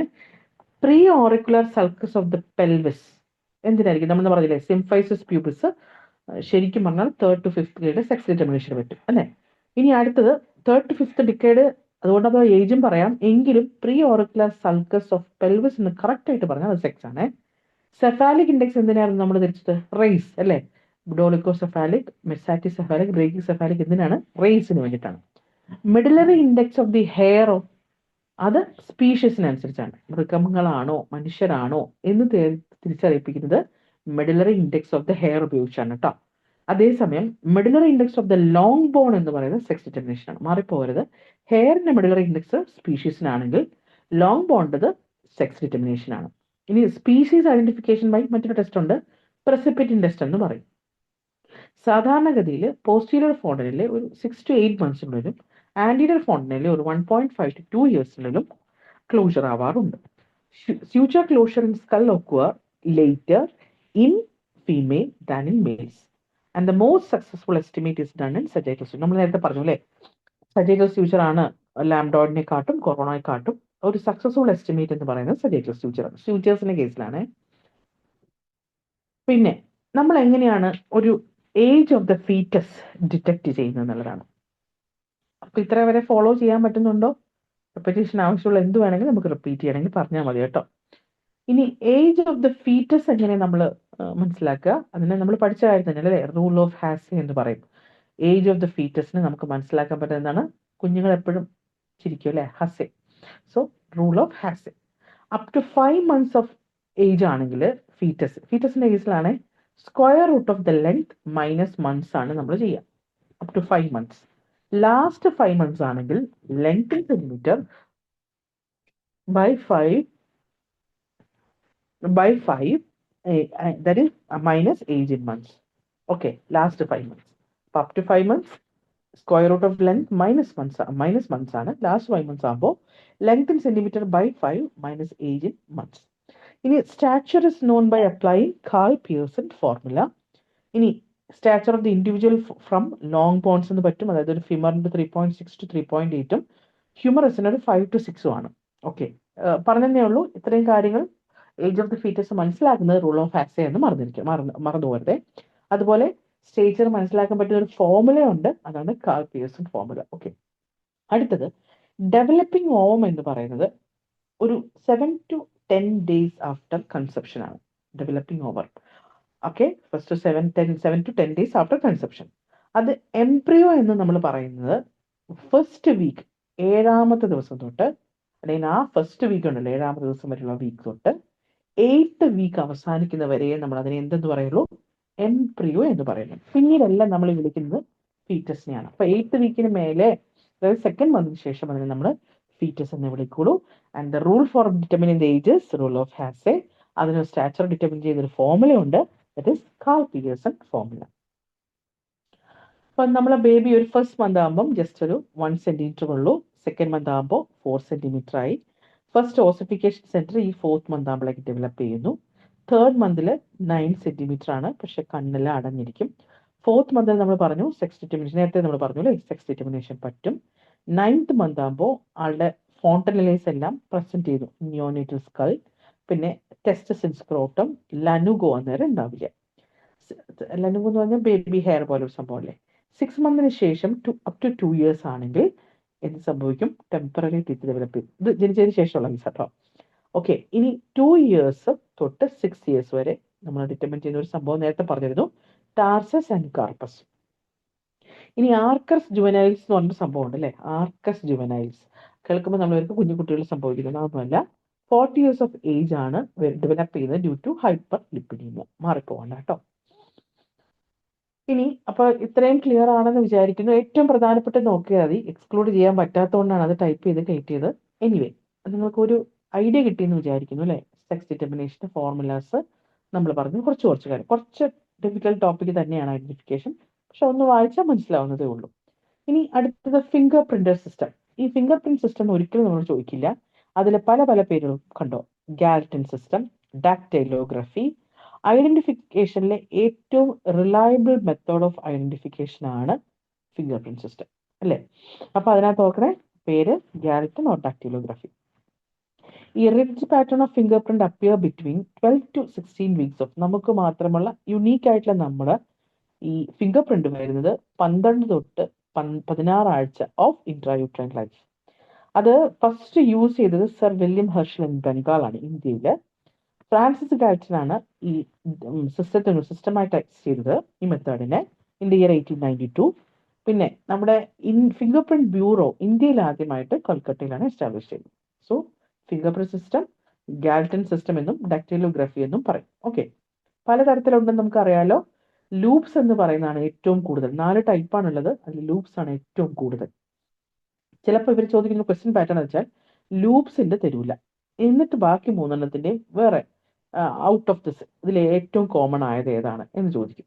അപ്പോൾ ഓർക്കുക, അടുത്ത് വേർഡ്സ് ആണ്. ഏറ്റവും ലീസ്റ്റ് കമ്പോസിറ്റ് ആണ് കേട്ടോ. ഇനി ക്രിമിനൽസിൻ്റെതാണെങ്കിൽ നമ്മൾ 10 ഫിംഗറും എന്തെടുക്കും, ഈ ഫിംഗർ പ്രിന്റ് മാർക്കിംഗ് അവരുടെ എടുത്തിട്ടാണ് ചെയ്യുന്നത്. ഓക്കെ, സിവിൽ കേസസിൽ ജസ്റ്റ് ലെഫ്റ്റ് തമ്പ് ഇംപ്രഷൻ മാത്രം മതിയാവും. അപ്പൊ ഫിംഗർ പ്രിന്റ് സിസ്റ്റം മറക്കില്ലല്ലോ. 12th to 16th intrauterine life. ഇനി നമ്മളൊരു ഐഡന്റിറ്റി പ്രൂവ് ചെയ്യണമെങ്കിൽ ഏകദേശം 16, നമ്മൾ പറഞ്ഞു minimum medical legal important 2 identification മാർക്കെങ്കിലും വേണമെന്ന് ആദ്യം പറഞ്ഞു അല്ലേ. ഒരു ഫൈൻ കമ്പാരിസണ് ഒരു പ്രൂഫ് ഐഡന്റിറ്റിക്ക് വേണ്ടി 16 to 20 പോയിന്റ്സ് എങ്കിലും വേണം. ഓക്കെ, എന്തിനാണ് പെർമനന്റ് നമ്മളെ ഈ ഫിംഗർ പ്രിന്റ് പോകുന്ന ആളുകളുടെ കേസുകൾ നിങ്ങൾ കേട്ടിട്ടുണ്ടോ? ഒന്ന് ലെപ്രസിയിലാണ്, മറ്റൊന്ന് ഇലക്ട്രിക്കൽ ഇഞ്ചറിയാണ്, അതുകൂടാതെ റേഡിയേഷൻ, പിന്നെ ചില മെഷീനറീസിൽ വർക്ക് ചെയ്യുന്നവർക്ക് ഇതേ പ്രശ്നം ഉണ്ടെന്ന് പറഞ്ഞു കേട്ടിട്ടുണ്ട് കേട്ടോ. ഇനി ഫിംഗർ പ്രിന്റ് ഒരു ഫെർദർ സ്റ്റഡിയാണ് പോറോസ്കോപ്പി. അതായത് നമ്മുടെ പോർസ് അനുസരിച്ച് ഈ ഫിംഗർ ക്യാപ്സിലുള്ള പോർസ് അനുസരിച്ചുള്ള സ്റ്റഡിയാണ് പോറോസ്കോപ്പി. അത് പോറോസ്കോപ്പി ആരാണ് ഡെവലപ്പ് ചെയ്തത്? ലൊക്കാഡ് എന്ന് പറയുന്നത്. അപ്പൊ Locard poroscopy, finger system by Galton. Okay, ഇനി ഫുട് പ്രിന്റും ഉണ്ട്, അതിനെ നമ്മൾ പോഡോ അല്ലെ, പോഡോഗ്രാം എന്ന് പറയും. ചിലിയോസ്കോപ്പി എന്താണ്? ചിരിച്ചോണ്ടിരിക്കുന്നു. Cheiloscopy is lip print system. Okay, 6 ടൈപ്പുകളുണ്ട്, പക്ഷെങ്കിൽ നെഗറ്റീവ് റിസൾട്ടുകൾക്കാണ് പൂർണ്ണമായിട്ട് ഇമ്പോർട്ടൻസ് ഉള്ളത്. ഓക്കെ, ഇനി സ്കള്ള് അയാളുടെ തന്നെയാണോ എന്ന് പറയുന്ന ഒരു പ്രക്രിയ നടത്തുന്നത് സൂപ്പർ ഇമ്പോസിഷൻ ആണ്. അത് കൊണ്ടുവന്നത് ഗ്ലെയ്സ്റ്റർ എന്ന വ്യക്തിയാണ്.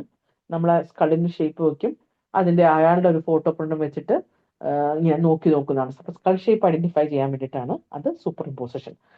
അടുത്തത് ഒന്നാണ് റെറ്റിന സ്കാൻ. ഇപ്പോഴൊക്കെ ന്യൂർ ആയിട്ടുള്ളതൊക്കെ ഈ റെറ്റിന സ്കാൻ ആണ്. ഏറ്റവും പ്രിസൈസും റിലയബിളും ആയിട്ടുള്ള ബയോമെട്രിക് മെത്തേഡാണ് കേട്ടോ. പിന്നെ നമ്മുടെ ടാറ്റോയിങ് ഡീകമ്പോസ്ഡ് ബോഡിയിൽ പോലും കാണാൻ പറ്റും. സ്പെക്ട്രോഗ്രാം എന്ന് പറഞ്ഞാൽ സ്പീക്കർ എന്നാണ്. ഓക്കെ, അതൊന്ന് ഓർത്തിരിക്കണേ. ഇനി ഹെയറിന്റെ സ്റ്റഡി നമ്മൾ എന്തെന്ന് പറയും? ട്രൈക്കോളജി. അറിയാലോ അല്ലെ. നമ്മൾ പറഞ്ഞു medullary index of the bone sex determination ആണ്. Medullary index of the hair എന്ന് പറയുന്നത് സ്പീഷീസ് ആണ്. അപ്പൊ നമ്മളൊരു ഹ്യൂമൻ ഹെയർ ആണെങ്കിൽ സാധാരണ <0.3 മാത്രമേ അതിന്റെ ഈ ഇൻഡെക്സ് ഉണ്ടാവത്തുള്ളൂ. അത് ക്യൂട്ടിക്കൽ ഷോർട്ട് ആണ്, കോട്ടക്സ് തിക്ക് ആണ്. അതേസമയം ആനിമൽസിന് 0.5 ആയിരിക്കും, അവരുടെ കുറച്ച് കട്ടിയുള്ള ഹെയർ ആയിരിക്കും. പിന്നെ ABO groups can be determined in a single hair if the hair bulb is present. Modified absorption elution technique വെച്ചിട്ട് ABO ബ്ലഡ് ഗ്രൂപ്പുകളെ നമുക്ക് ഐഡന്റിഫൈ ചെയ്യാൻ പറ്റുന്നതാണ് പറയുന്നത്. പിന്നെ hair becomes loose after 72 hours of death. Anthropometric മറ്റൊരു പേരാണ് Bertillon system. Measurement of the body and parts do not change after 21 years when growth is complete. നിങ്ങൾ കേട്ടാണ് അല്ലേ, ഇന്ന ചെരുപ്പ് യൂസ് ചെയ്താൽ ഹൈറ്റ് കൂടും, ഇങ്ങനെ കടിച്ചു തൂങ്ങിയാൽ ഹൈറ്റ് കൂടും. അതൊക്കെ സത്യത്തിൽ സത്യമല്ല. കാരണം 21 yearsന് ശേഷം വളർച്ച വളരെ പ്രയാസമാണ്. അതിന് മുമ്പുള്ള എന്ത് പരിപാടി കൊണ്ടും നമുക്ക് ഹൈറ്റ് വെക്കോ വെയിറ്റ് വെക്കോ ഒക്കെ ചെയ്യാം. ഓക്കെ, അടുത്തത് ക്രിമിനൽ റെസ്പോൺസിബിലിറ്റി ആണ്. അപ്പോൾ any act done by a child under 7 years is not an offence, but child under 12 years can give a valid consent. 7 വയസ്സിന് ശേഷമുള്ളതിന് നമ്മൾ പറയില്ലേ ദുർഗുണ പാഠശാലയിലേക്ക് എന്നൊക്കെ പറയുന്ന കാര്യം ഇതിനകത്തുണ്ട്. ഓക്കെ, ഇനി ജുഡീഷ്യൽ പണിഷ്മെന്റ് എന്ന് പറയുന്നത് ജുവനൈൽ ആക്ട് 2000 പ്രകാരം juvenile person means a person who has not completed 18 years. ഇനി റേപ്പ് ആണെങ്കിൽ sexual intercourse by a man with a girl under 15 years or with any girl under 18 years even with her consent. അതിനെ rape ആയിട്ടാ കൂട്ടുക. നമ്മൾ section പറഞ്ഞത് ഓർക്കുന്നുണ്ടോ? 375 IPC. Okay, 375. ഇനി kidnapping ചെയ്യുന്നതൊക്കെ നമ്മൾ കേട്ടിട്ടുണ്ടാവും അല്ലെ, 361 to 369 IPC ആണ്. പിന്നെ employing a child below 14 years can't be employed. ഇതൊക്കെ റൂൾസ് ഉള്ളതാണ്. മജോറിറ്റി അറ്റൈൻ ചെയ്തത് 18 years in females, 21 years in males ആണ്. എവിഡൻസ് എനി ഏജ്, ഏത് ഏജുകാർക്കും എവിഡൻസ് കൊടുക്കാം. Marriage contract child marriage restraint act 1978 പ്രകാരം മാരേജ് കോൺട്രാക്ടിന്റെ കാര്യങ്ങൾ പറയുന്നു കേട്ടോ. അത് കുഞ്ഞുങ്ങളെ കല്യാണം കഴിച്ചു വിടുന്ന കാര്യങ്ങൾ പറ്റില്ല എന്ന് പറയുന്നത്. ഓക്കെ, ഇനി അടുത്തത് ഇൻഫന്റിസൈഡ് എന്ന് പറയുന്ന സംഭവങ്ങളുണ്ട്. Criminal abortion, identification, importance, sterility, ഇതിനൊക്കെയാണ് നമ്മൾ ഈ ഐഡന്റിഫിക്കേഷൻ സ്പെസിഫിക്കേഷൻസ് വേണ്ടത്. അപ്പൊ നമ്മൾ മിക്സഡ് ഡെന്റേഷൻ ആർക്കെങ്കിലും പറയാമോ? മിക്സഡ് ഡെന്റേഷൻ ഏത് ഏജിൽ പറയാൻ പറ്റും? പറയാമോ? മിക്സഡ് ഡെന്റേഷൻ ഇതിൽ ഏത് ക്വസ്റ്റ്യൻ ആണ്? C 12 to 14. Okay, good. അടുത്തത് reliable criteria for Gustafson method ഏതാണ്? Root transparency. Transparency. Correct, good. Follow ചെയ്യാൻ പറ്റുന്നുണ്ടല്ലോ അല്ലേ? പലരും കൊഴിഞ്ഞു പോകുന്നുണ്ട്. Anyway hope you can understand. ഇതിൽ കൂടുതൽ സ്ലോയും പറ്റില്ല, ഇതിൽ കൂടുതൽ സ്പീഡും പറ്റില്ലാത്തതുകൊണ്ടാണ്. നിങ്ങൾക്ക് മനസ്സിലാവുന്നുണ്ടല്ലോ അല്ലേ? ഗ്രാസ്പ് ചെയ്യാൻ പറ്റുന്നുണ്ടല്ലോ അല്ലേ? നിങ്ങൾക്ക് ടൈം നഷ്ടപ്പെടുമല്ലോ. ഓക്കെ, നമ്മൾ പറഞ്ഞു ഫസ്റ്റ് പെർമനന്റ് മോളാർ ടീത്ത് അല്ലേ? ഫസ്റ്റ് പെർമനന്റ് ടീത്ത് എറപ്റ്റ് നമ്മൾ മോളാറാന്ന് പറഞ്ഞു. ഏത് ഇയറിലായിരിക്കും, ഏത് ഏജ് ഗ്രൂപ്പിലാണ് first 6 to permanent 7 molar years. Yes. 6 to 7. Good. ഇനി റൂൾ ഓഫ് ഹാസെ ഏതാണ്? Age of fetus. ഗുഡ്. അപ്പൊ നമുക്ക് Age of കാര്യങ്ങളൊക്കെ fetus. ഏകദേശം ഒന്ന് മനസ്സിലാവുന്നുണ്ടല്ലോ അല്ലേ? ഹസി ചിരിക്കുന്നു എന്ന് കാര്യം ഓർത്താ ഫീറ്റസിന്റെ ഏജ് ആണെന്ന് നമുക്ക് ഓർക്കാം. ഓക്കെ, ദാറ്റ്സ് ഓൾ അബൌട്ട് ആ ടോപ്പിക് അവിടെ കൊണ്ട് വൈൻഡപ്പ് ചെയ്യണേ. അടുത്ത ഒന്ന് സ്ക്രീൻ ഷെയർ ചെയ്തോട്ടെ കേട്ടോ.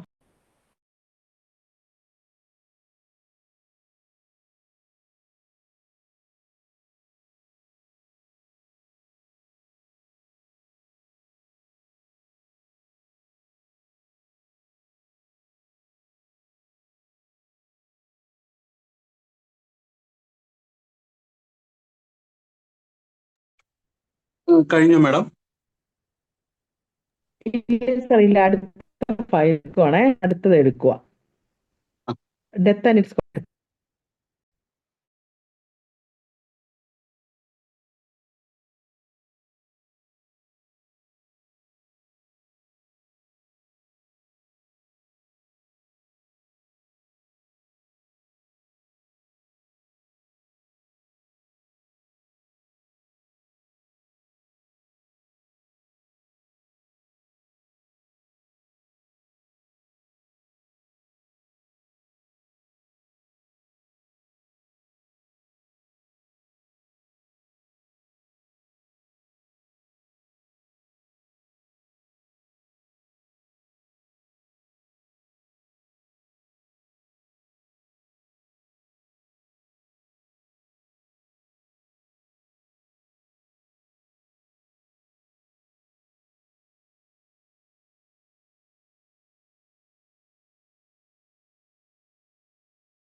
കാണാമല്ലോ സാറേ, കാണാമല്ലോ.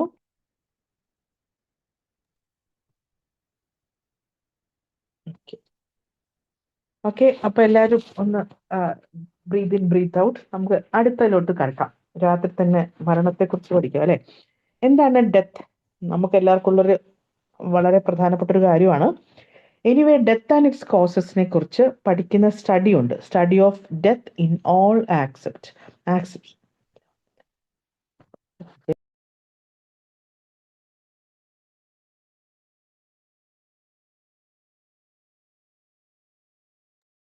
ദാറ്റ് ഇസ് താനറ്റോളജി അല്ലേ? നമ്മൾ ടാറ്റ പറഞ്ഞിട്ട് പോവാണ് താനറ്റോളജി. അത് രണ്ട് ടൈപ്പ് ആയിട്ടാണ് ഡെത്തിനെ പറയുന്നത്. ഒന്ന് സൊമാറ്റിക്, മറ്റൊന്ന് മോളിക്കുലർ. സൊമാറ്റിക് എന്ന് പറയുന്നതിനകത്ത് that is the complete and irreversible stoppage of circulation, respiration and brain functions. അതാണ് സൊമാറ്റിക് ഡെത്ത്.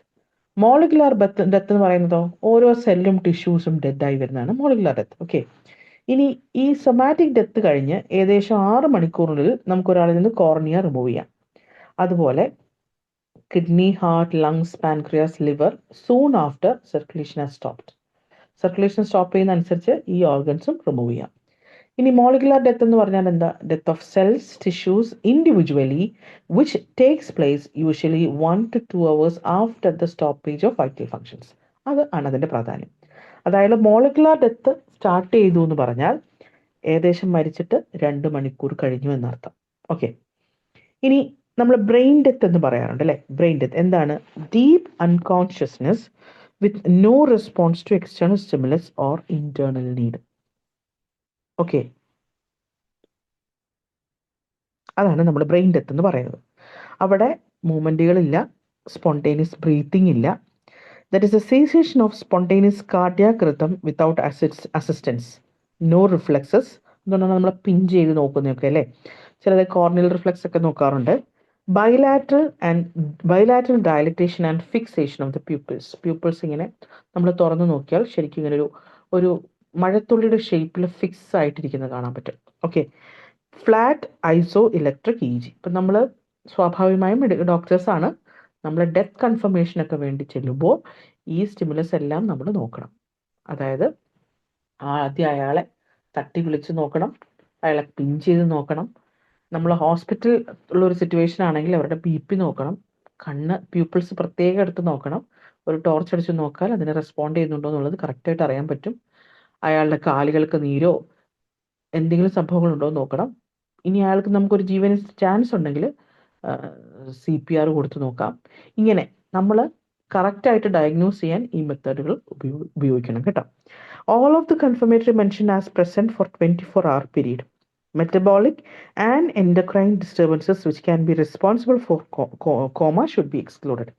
എന്തെങ്കിലും മെറ്റബോളിക് ഡിസോർഡേഴ്സ് കൊണ്ട് ഇങ്ങനെ ഒരു പ്രശ്നങ്ങൾ വരുന്നവരുണ്ടാകാം, അത് നമ്മൾ എക്സ്ക്ലൂഡ് ചെയ്യേണ്ടതും ഓർമ്മപ്പെടും. അപ്പം നമ്മൾ ഒരാൾ മരിച്ചു കഴിഞ്ഞു എന്ന് നമ്മൾ കൺഫർമേഷൻ ചെല്ലുമ്പോൾ അയാളുടെ റിപ്പോർട്ട്സുകളൊന്നും വെരിഫൈ ചെയ്യുന്നതും നന്നായിരിക്കും. ഇനി എന്താണ് ബ്രെയിൻ ഡെത്ത് ഓട്ടോപ്സി എന്നാണ്. ഓട്ടോപ്സി എന്ന് പറഞ്ഞാൽ postmortem examination of the body അല്ലേ. ഇത് എന്തിനൊക്കെയാണ് ഉപയോഗിക്കുന്നത്? അതായത് ഞാനൊരു ക്വസ്റ്റ്യൻ പേപ്പറിൽ കണ്ടതാണ്, ABCD ചോയ്സ് കൊടുത്തു, all the above, none of the above എന്നൊക്കെ പറഞ്ഞ് കൊടുത്തിരിക്കുകയാണ്. അപ്പോൾ ഓർഡർ ഏതാണെന്ന് ചോദിച്ചു എന്തിനു വേണ്ടിയാണെന്നൊക്കെ. അപ്പോൾ ഓൾ ദി 3 ABCD ഉണ്ട്, AB ഇല്ല, C ഇല്ല, അങ്ങനെയൊക്കെ പറഞ്ഞ് കൊടുക്കുമല്ലോ. അങ്ങനെ ഒരു ക്വസ്റ്റ്യൻ പേപ്പറിൽ കണ്ടൊരു സംഭവമാണ് ഓട്ടോപ്സിയുടെ. എന്തിനാണ് നമുക്ക് ഓട്ടോപ്സി ചെയ്യുന്നത്? ടൈം അറിയാൻ പറ്റും, കോസ് ഓഫ് ഡെത്ത് അറിയാൻ പറ്റും, മാനർ ഓഫ് ഡെത്ത് അറിയാൻ പറ്റും, ഐഡന്റിറ്റി അറിയാൻ പറ്റും. ഇത്രയും കാര്യങ്ങൾ നമുക്ക് ഓട്ടോപ്സിയിൽ അണ്ടർസ്റ്റാൻഡ് ചെയ്യാൻ പറ്റും. Okay, time, cause, manner of death, അതായത് സൂയിസൈഡിലാണോ, ആക്സിഡന്റിലാണോ, ഹോമിസൈഡിലാണോ, അയാളുടെ ഐഡന്റിറ്റിയും നമുക്ക് എസ്റ്റാബ്ലിഷ് ചെയ്യാൻ പറ്റും. ഓക്കെ, അതേസമയം ഈ സംഭവം നമുക്കൊരു വിക്ടിമിനെ കുറിച്ച് നമുക്ക് ഐഡിയ ഉള്ളൂ, ഇത് ആരാണ് ഇത് ചെയ്തത് എന്നുള്ളത് നമുക്ക് കണ്ടുപിടിക്കാൻ പറ്റില്ല. അതുകൊണ്ട് ഓട്ടോപ്സിയുടെ പ്രാധാന്യം ഇത് മാത്രമാണ്. ഇനി ന്യൂ ബോൺ ഇൻഫൻസിലോ to determine live birth and viability, കുഞ്ഞ് ജനിച്ചതിന് ശേഷം കൊല്ലപ്പെട്ടതാണോ അല്ല അമ്മയുടെ ഗർഭപാത്രത്തിലെ കൊല്ലപ്പെട്ടതാണോ എന്നതിനൊക്കെയാണ് നമ്മൾ ഈ ഓട്ടോപ്സി ഉപയോഗിക്കുന്നത്. ഇൻഫന്റിന് വേണ്ടിയിട്ടുള്ള ഓട്ടോപ്സി, ഇപ്പം നമ്മൾ rule of Haase identification of foetus എന്ന് പറഞ്ഞു അല്ലേ, ഏജ് ഓഫ് ഫീറ്റസിനെ നോക്കുന്നു. അതേസമയം ഓട്ടോപ്സി ടെക്നിക് യൂസ്ഡ് ഫോർ ഇൻഫന്റ്സിന്റെ പേരാണ് റോക്കിൻടാൻ സ്കൈസ് മെത്തേഡ്. അതുപോലെ റോക്കിൻടാൻ സ്കൈസ് മെത്തേഡ്. ഇനി പോസ്റ്റ്മോർട്ടം ചെയ്യുന്നതിന് മുൻപേ ബോഡി ആര് ഐഡന്റിഫൈ ചെയ്യണം? ഒരു പോലീസ്മാൻ ഐഡന്റിഫൈ ചെയ്യണം. നമ്മൾ പോസ്റ്റ്മോർട്ടം സ്റ്റെയിനിങ് എല്ലാം കണ്ടക്ട് ചെയ്യേണ്ടത് ഡേ ലൈറ്റിൽ വെച്ചിട്ടുമാണ് കേട്ടോ. കാരണം ഡിസ്കളറേഷൻസ് ഒന്നും നമുക്ക് ഡേ ലൈറ്റിൽ അല്ലെങ്കിൽ കണ്ടുപിടിക്കാൻ പറ്റില്ല. ഇനി നെഗറ്റീവ് ഓട്ടോപ്സി ഉണ്ട്. പോസിറ്റീവ് ഓട്ടോപ്സിയെക്കാളും പ്രാധാന്യം നെഗറ്റീവ് ഓട്ടോപ്സിക്ക് തന്നെ. When gross and microscopic examination, toxicological analysis and laboratory investigation do not provide an adequate explanation for the cause of death. ഇന്നാൾ എന്തുകൊണ്ട് മരിച്ചു ഇന്നുവരെ ഒരു ഐഡിയ ഇല്ല. അതിന് ഒന്നെങ്കിൽ ഹിസ്റ്ററി അറിയത്തില്ല, നമ്മൾ എക്സ്റ്റേണൽ എക്സാമിനേഷൻ സംഭവം അറിയത്തില്ല, ഇംപ്രോപ്പർ ഇന്റേണൽ എക്സാമിനേഷൻ ആയിരിക്കും, ഇൻസഫിഷ്യൻറ്റ് ലബോറട്ടറി എക്സാമിനേഷൻ ആയിരിക്കും, ലാക്ക് ഓഫ് ടോക്സിക്കോളജിക്കൽ അനാലിസിസ് ആയിരിക്കും, lack of training of the doctors. ഇങ്ങനെ ഏതുകൊണ്ടും നെഗറ്റീവ് ഓട്ടോപ്സി വരാം. ഇനി ആരാണ് ഈ ഒബ്സ്ക്യൂർ ഓട്ടോപ്സി എന്ന് പറയുന്നത്? Autopsy done properly and perfectly present with no clear cut finding as to give a definite cause of death. മരണകാരണം എന്ന് സ്ഥിരീകരിക്കാനുള്ള യാതൊരു ഫൈൻഡിങ്സും ഇല്ല, അതിന് നമ്മൾ ഒബ്സ്ക്യൂർ ഓട്ടോപ്സി. എന്നാൽ ഓട്ടോപ്സി കറക്റ്റായിട്ട് ചെയ്തു. ഓക്കെ, ഇതിൽ ഇമോഷണൽ കോസ് ആവാം, ഡെത്ത് ഫ്രം ഫിയർ ആവാം, ഫ്രൈറ്റ് അല്ലെങ്കിൽ ഷോക്കിലൊക്കെ പെട്ടെന്ന് ആൾ മരണപ്പെട്ടു കഴിഞ്ഞാൽ നമുക്കിവിടെ വേറെ ഒരു എവിഡൻസ് പറയാനില്ല. ഓക്കെ,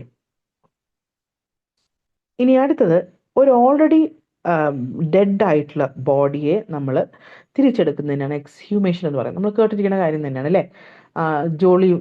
ജോളി കൊലപാതക കേസുകളിലെല്ലാം ഈ എക്സ്ഹ്യൂമേഷൻ നടത്തിയതാണ്. ഇന്ത്യയിൽ അതിന് പ്രത്യേകിച്ച് ടൈം ലിമിറ്റ് ഇല്ലെന്നാണ് പറയുന്നത്. And the body is exhumed only when there is a written order from the first class magistrate or chief judicial magistrate. മറന്നു പോകരുതേ, ഒരു ബോഡി പുറത്തെടുക്കാനുള്ള അനുമതി ആരിൽ നിന്ന് വേണം? ഫസ്റ്റ് ക്ലാസ് മജിസ്ട്രേറ്റിൽ നിന്നോ ചീഫ് ജുഡീഷ്യൽ മജിസ്ട്രേറ്റിൽ നിന്നോ. ഒരു ആവറേജ് സാമ്പിൾ ഓഫ് എർത്ത് എത്ര എടുക്കണം? ഒരു 6 തൊട്ട് 7 സാമ്പിൾ വരെ ഏകദേശം എടുത്തിട്ടാണ് നോക്കുക. ഇനി exhumation done in the presence of ഒരു പോലീസ് ഓഫീസർ ആയിരിക്കണം. ഓർഡർ ഫ്രം ഫസ്റ്റ് ക്ലാസ് മജിസ്ട്രേറ്റിനോ ചീഫ് ജുഡീഷ്യൽ മജിസ്ട്രേറ്റിനോ ഒരു ഓർഡർ ഉണ്ടാവണം. ഒരു മെഡിക്കൽ ഓഫീസറിന്റെ മേൽനോട്ടത്തിലും ആയിരിക്കണം കേട്ടോ. ഇനി അടുത്തത് ഇത്രയും കാര്യങ്ങളൊന്നും ഓടി ഓർത്തെടുത്താൽ മതി.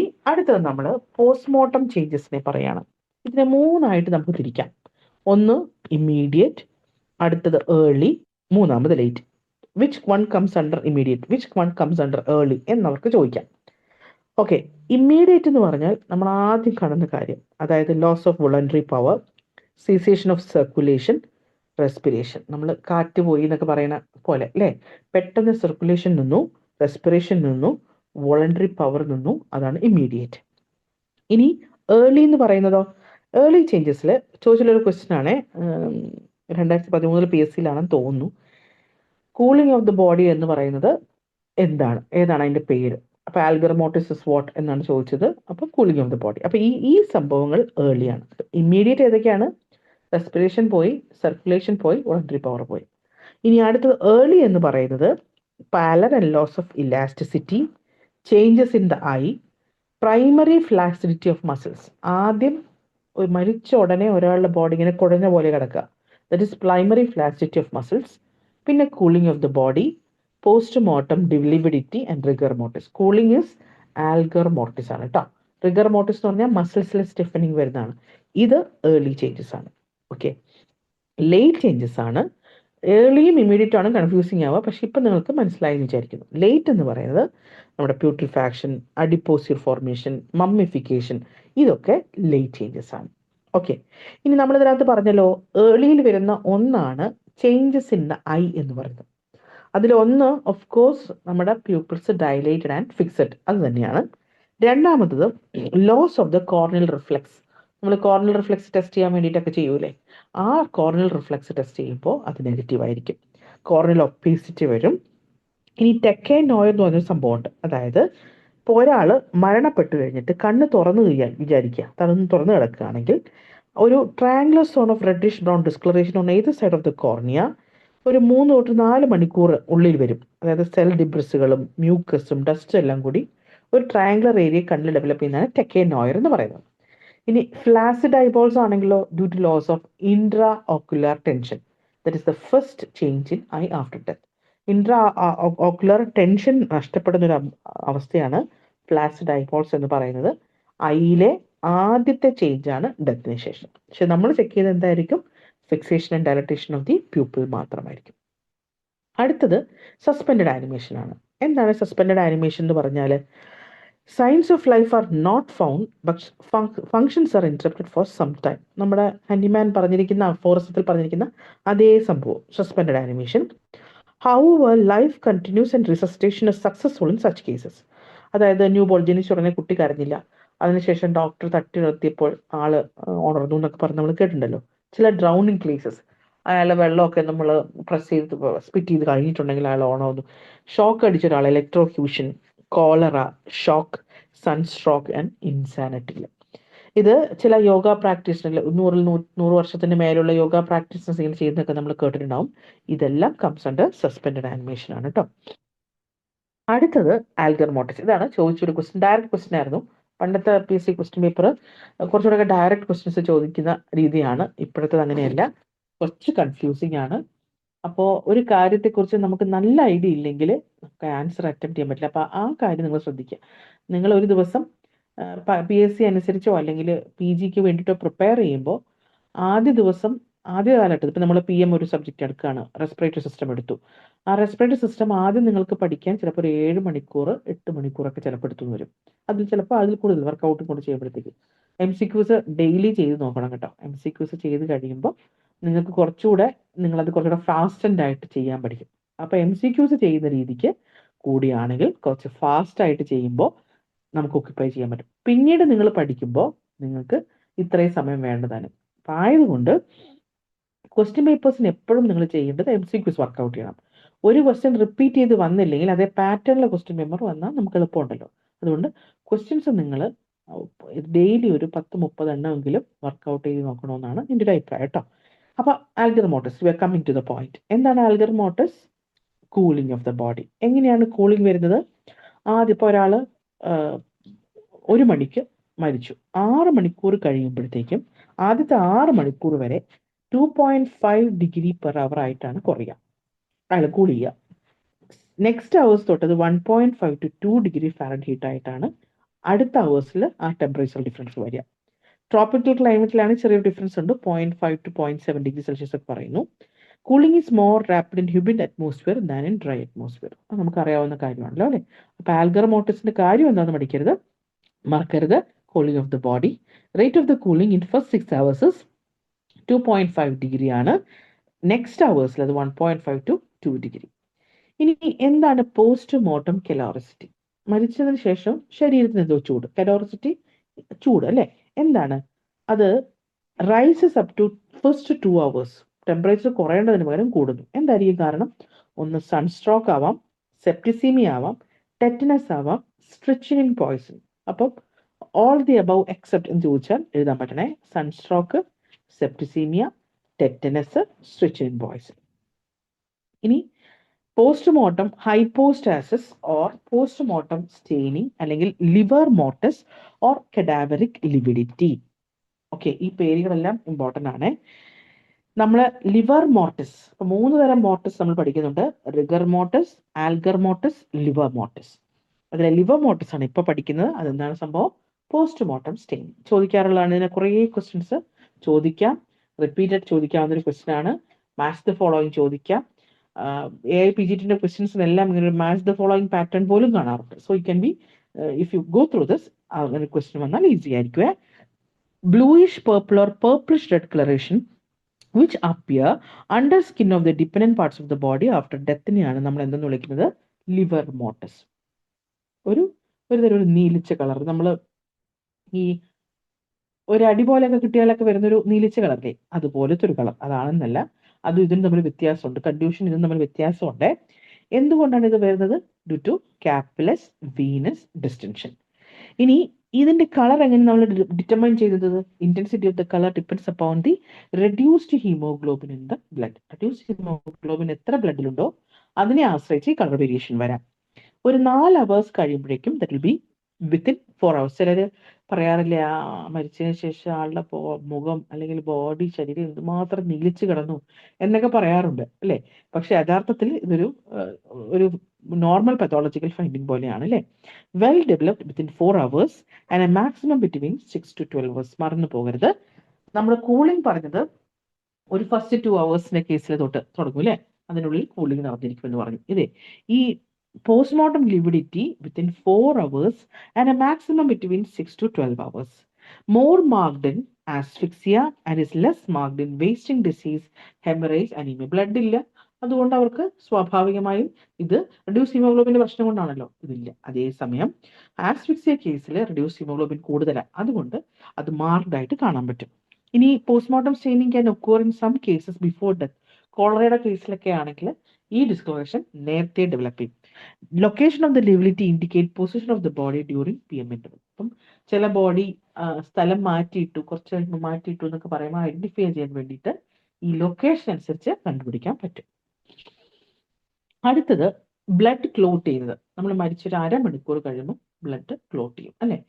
പോസ്റ്റ്മോർട്ടം സ്റ്റെയിനിങ് ഫിക്സ് ചെയ്യുന്നത്, അതായത് 4 മണിക്കൂറിന് ശേഷം ഡെവലപ്പ് ചെയ്യും. പക്ഷെ ഫിക്സ് ചെയ്യുന്നത് അത് അവിടെ തന്നെ, ഇനി മാറ്റിയിട്ടാൽ അത് അവിടെ തന്നെ ഉറച്ചിരിക്കുന്നത് 5 to 6 hours കേട്ടോ. ഇനി എങ്ങനെയാണ് നമ്മളിതൊരു കൺഡ്യൂഷൻ ആണോ അല്ല ഇതൊരു പോസ്റ്റ്മോർട്ടം ലിവിഡിറ്റി ആണെന്നോ നമ്മൾ ഡിഫറൻസ് മനസ്സിലാക്കുന്നത്? It is by incision method. നമ്മളൊരു കത്തി പോലെ എടുത്തെന്ന് പറഞ്ഞാൽ കറക്റ്റ് ആയിട്ട് കൺഡ്യൂഷൻ ആണോ അല്ല ഇത് പോസ്റ്റ്മോർട്ടം സ്റ്റെയിനിങ് ആണോ എന്ന് മനസ്സിലാക്കാൻ പറ്റും. ഇനി കുറച്ച് എക്സാമ്പിൾസ് ആണേ, അതൊന്നും ഓർത്തിരിക്കണം. Carbon monoxide poisoning. Carbon monoxide cherry carbon, okay, cherry carbon monoxide ആണ്. ഹൈഡ്രോസയാനിക് ആസിഡിന് ബ്രൈറ്റ് റെഡ് ആണ്, ബ്രൈറ്റ് റെഡ്. ഓക്കെ, ഹൈഡ്രോസയാനിക് ആസിഡിന് ബ്രൈറ്റ് റെഡ് ആണ്. ഇനി നൈട്രേറ്റ് പോയ്സണിങ്ങിനോ റെഡ് ബ്രൗൺ പറയാറുണ്ട്, ബ്രൗണും പറയാറുണ്ട്. ഫോസ്ഫറസിന് ഡാർക്ക് ബ്രൗൺ. അപ്പോൾ 2 ആൾക്കാർക്കാണ് ബ്രൗൺ പറഞ്ഞത്, ഒന്ന് നൈട്രേറ്റ് പോയ്സണിങ്ങിനും ഒന്ന് ഫോസ്ഫറസിന്. നൈട്രേറ്റ് പോയ്സണിങ് അത് റെഡ് ബ്രൗൺ ആണ്, ഫോസ്ഫറസിന് അത് ഡാർക്ക് ബ്രൗൺ ആണ്. ഇനി 2 റെഡ് പറഞ്ഞു, ഒന്ന് കാർബൺ മോണോക്സൈഡിനാണ് അത് ചെറിയ റെഡ്, ഹൈഡ്രോസയാനിക് ആസിഡിനാണെങ്കിൽ ബ്രൈറ്റ് റെഡ്. ഇനി ആൻലിനാണെങ്കിലോ ഡീപ് ബ്ലൂ, ആസ്ഫിക്സിയക്ക് bluish violet or purple. Okay, ഇത്രയും കാര്യം ഓർത്തെന്ന് വിചാരിക്കുന്നു. ഇനിയുണ്ട്, ബട്ട് സിമ്പിൾ ആയിട്ടൊന്ന് പറഞ്ഞതേ ഉള്ളേ. ഇനി അടുത്തത് പ്രൈമറി ഫ്ലാസിഡിറ്റി. അതായത് ഇതിന് എക്സാമ്പിൾ പറയുന്നത് വെച്ചാൽ യേശുക്രിസ്തുവിന്റെ മരണശേഷം അദ്ദേഹത്തെ ക്രൂശിൽ നിന്ന് ഇറക്കി മറിയയുടെ കയ്യിലോട്ട് ഇങ്ങനെ കിടക്കുന്നൊരു ഫോട്ടോ കുറെ സ്ഥലത്ത് ഇങ്ങനെ സ്റ്റാറ്റ്യൂസ് ആയിട്ട് കണ്ടിട്ടുണ്ട് അല്ലെ, ഫ്ലാസിഡ് ആയിട്ട് ഇങ്ങനെ കൈ കിടക്കുന്ന രീതിയിലാണ് കിടക്കുന്നത്. അപ്പൊ അതാണ് അതിന്റെ എക്സാമ്പിൾ പറയാനുള്ളത്. ഏതൊരു മനുഷ്യനെയും അവർ മരിച്ചു കഴിഞ്ഞാൽ ആദ്യത്തെ സ്റ്റേജിൽ കൈ ഇങ്ങനെ കാലിങ്ങനെ കുടഞ്ഞെടുക്കുകയാണ് ചെയ്യുക. ഓക്കെ, അതിന് പറയുന്ന പേരാണ് primary flaccidity. The death is somatic only and it last for 1 to 2 hours. ആദ്യത്തെ 2 മണിക്കൂർ മാത്രമേ നമ്മുടെ ശരീരം ഇങ്ങനെ കുഴഞ്ഞ പോലെ കിടക്കുള്ളൂ കേട്ടോ. പിന്നെ അത് കഴിഞ്ഞിട്ട് ഇത്രയും കാര്യങ്ങളൊക്കെ മനസ്സിലായല്ലോ. ലിവർ മോട്ടിസ് നമ്മൾ പഠിച്ചു, ആൽഗർ മോട്ടിസ് പഠിച്ചു. ആൽഗർ മോട്ടിസ് എന്ന് പറയുന്നത് കൂളിംഗ് ഓഫ് ദ ബോഡിയാണ് അല്ലേ. നമ്മൾ ടെമ്പറേച്ചർ കാര്യങ്ങളൊക്കെ പറഞ്ഞു. അടുത്ത നമ്മൾ പഠിച്ചത് ലിവർ മോട്ടിസ് ആണ്, പോസ്റ്റ്മോർട്ടം സ്റ്റെയിനിങ് ആണ്. അത് വരുന്നത് റെഡ്യൂസ്ഡ് ഹീമോഗ്ലോബിനെ ഡിപ്പെൻഡ് ചെയ്തിട്ടാണ്. അത് കാപ്പിലറി വീനസ് ഡിസ്റ്റൻഷൻ കൊണ്ടുവരുന്നതാണ്. ഇതിനെയും കണ്ടീഷൻ നമ്മൾ ഡിഫറൻഷിയേറ്റ് ചെയ്യുന്നത് ഇൻസെഷൻ ടെസ്റ്റ് വെച്ചിട്ടാണ്. കുറെ കാരണങ്ങൾ കൊണ്ട് ഈ പോസ്റ്റ്മോർട്ടം സ്റ്റെയിനിങ് വരുന്നത് ഒരു 4 hours ശേഷം, ഫിക്സ് ആവുന്ന ഒരു 5 to 6 hours ശേഷമാണ്. 5 to 6 hours ശേഷം ഇത് മാറ്റിയിട്ടാലും ബോഡി, അതായത് ഇവിടെ ഈ പൊസിഷനിലാണ് ആള് കിടന്നതെന്ന് മനസ്സിലാവും. അപ്പോൾ കമിഴ്ന്നാണ് കിടക്കുന്നതെങ്കിൽ ഈ ചെസ്റ്റ് ഭാഗത്ത് പോസ്റ്റ്മോർട്ടം സ്റ്റെയിനിങ് വരും, ഗ്രാവിറ്റി അനുസരിച്ച്. മലർന്നാണ് കിടക്കുന്നതെങ്കിൽ ബാക്ക് ഭാഗത്തായിരിക്കും വരിക. പിന്നെ ഹാങ്ങിങ് പോലുള്ള കേസുകളിലാണെങ്കിൽ ഇത് കാലിലേക്ക് താഴെ ഭാഗത്തോട്ടായിട്ട് കിടക്കും. പക്ഷെ പോസ്റ്റ്മോർട്ടം സ്റ്റെയിനിങ് വളരെ ബുദ്ധിമുട്ടായിട്ട് കണ്ടുപിടിക്കാൻ പറ്റുന്നത് ഫ്ലോട്ടിംഗ് വാട്ടറിലാണ്. റണ്ണിങ് വാട്ടറിൽ പോസ്റ്റ്മോർട്ടം സ്റ്റെയിനിങ് വളരെ ഡിഫിക്കൽട്ടാണ് കേട്ടോ. അടുത്തതാണ് അപ്പൊ ലിവർ മോട്ടിസ് നമ്മൾ പഠിച്ചു. പിന്നെ കുറച്ച് എക്സാമ്പിൾസ് അല്ലേ. ചെറിയ റെഡ് കാർബൺ മോണോക്സൈഡ് ആണ്, ഹൈഡ്രോസൈനിക് ആസിഡിനും റെഡ് തന്നെയാണ്, ബ്രൈറ്റ് റെഡ് ആണ്. പിന്നെ നൈട്രേറ്റിനും ഫോസ്ഫറസിനും ബ്രൗൺ തന്നെയാണ്. പിന്നെ ആസ്ഫിക്സിക്ക് പേർപ്പിഷ് കളറാണ്. ഓക്കെ, അടുത്തതെന്ന് പറഞ്ഞാൽ റിഗർ മോട്ടിസ്. റിഗർ മോട്ടിസ് എന്ന് പറഞ്ഞാൽ കഡാവറിക് റിജിഡിറ്റി. 2 മണിക്കൂറിന് ശേഷം ശരീരം എങ്ങനെയാണോ കിടന്നത് അതുപോലെ കിടക്കും, നമുക്കത് മാറ്റാൻ പറ്റില്ല. A stage of stiffening of muscles ആണ്. അപ്പൊ നമുക്ക് അത്രയും നേരം മസിൽ ഉണ്ടായിരുന്ന ATP ആണ് അല്ലെ ഈ ഒരു സംഭവം കറക്റ്റ് ആയിട്ട് കൊടുത്തിരുന്നത്. അപ്പൊ ഈ ആക്റ്റിൻ മയോസിൻ കമ്പണന്റ് ATP ഇല്ലാത്ത പക്ഷം ഇതിന് മൂവ് ചെയ്യാൻ പറ്റില്ല, ഉള്ള ഭാഗത്ത് വെച്ച് സ്റ്റിഫായി പോകും. അതിന് ATP ആണ് റെസ്പോൺസിബിൾ. ATP ഇല്ലാത്തപ്പോൾ അത് നോർമലായിട്ടും ആ ക്രിട്ടിക്കൽ ലെവലിനെക്കാട്ടും റെഡ്യൂസ് ചെയ്യുമ്പോൾ അതൊരു റിജിഡ് ആക്ടോ മയോസിൻ ഫിലമെന്റ് ആയിട്ട് മാറുകയാണ് ചെയ്യുക. എങ്ങനെയാണ് റിഗർ മോട്ടിസ് വരുന്നതെന്നാണ്. ബോത്ത് വോളണ്ടറിയും ഇൻവോളണ്ടറിയും അഫക്റ്റഡ് ആണ്. പക്ഷെ ഇത് ചോദിച്ച ക്വസ്റ്റ്യൻ ആണ്. ഫസ്റ്റ് അപ്പിയർ ചെയ്യുന്നത് ഇൻവോളണ്ടറിയിലാണോ വോളണ്ടറിയിലാണോ? ഒരു സംശയം വേണ്ട, ആദ്യം അപ്പിയർ ചെയ്യുന്നത് ഇൻവോളണ്ടറി മസിൽസ് തന്നെയാണ് കേട്ടോ. അതിൽ ഹാർട്ടാണ് പിന്നെ ഫസ്റ്റ് ആയിട്ട് നമ്മൾ പറയുന്നത്. ഫസ്റ്റ് അപ്പിയർ ഇൻവോളണ്ടറി മസിൽസ് എന്ന് പറയുന്നത് ഹാർട്ടിലാണ്. ഇനി തുടങ്ങുന്നത് ഐലിഡില്, നെക്കില്, ലോവർ ജോയില്, muscles of face, muscles of chest, upper limb, abdomen, lower limbs, അങ്ങനെ സീക്വൻസ് ആയിട്ട് പോകും. ഓക്കെ, ഇത് തിരിച്ചു പോകുന്നതും passes of the same order തന്നെയാണ് കേട്ടോ. അപ്പം ഇതാണ് റിഗർ മോട്ടിസ് എന്ന് പറഞ്ഞാൽ stiffening of the cadaveric rigidity.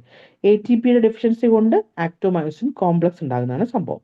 ആദ്യം സ്റ്റാർട്ട് ചെയ്യുന്നത് ഇൻവോളണ്ടറി മസിൽസ് തന്നെയാണ്. ഇൻവോളണ്ടറി മസിൽസ് തന്നെ അതിൽ തന്നെ ഏറ്റവും ആദ്യം സ്റ്റാർട്ട് ചെയ്യുന്ന ഹാർട്ടിലാണ്, ഐലിഡ് തൊട്ട് ബിഗിൻ ചെയ്യും.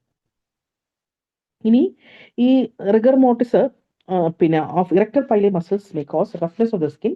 അതിന് നമ്മൾ ക്യൂട്ടിസ് ആൻസറീന അല്ലെങ്കിൽ ഗൂസ് സ്കിൻ എന്ന് പറയും. ഓക്കെ, ഇതിന് ടൈം എന്ന് പറഞ്ഞാൽ, അതായത് നമ്മളെ പ്രൈമറി ഫ്ലാസിഡിറ്റി നമ്മൾ എത്രയാ പറഞ്ഞത്, 1 to 2 hours ആഫ്റ്റർ ഡെത്ത്. ഈ 1 to 2 hours ശേഷമുള്ള സംഭവമാണ് ഈ മസിൽ റിജിഡിറ്റി എന്ന് പറയുന്നത്.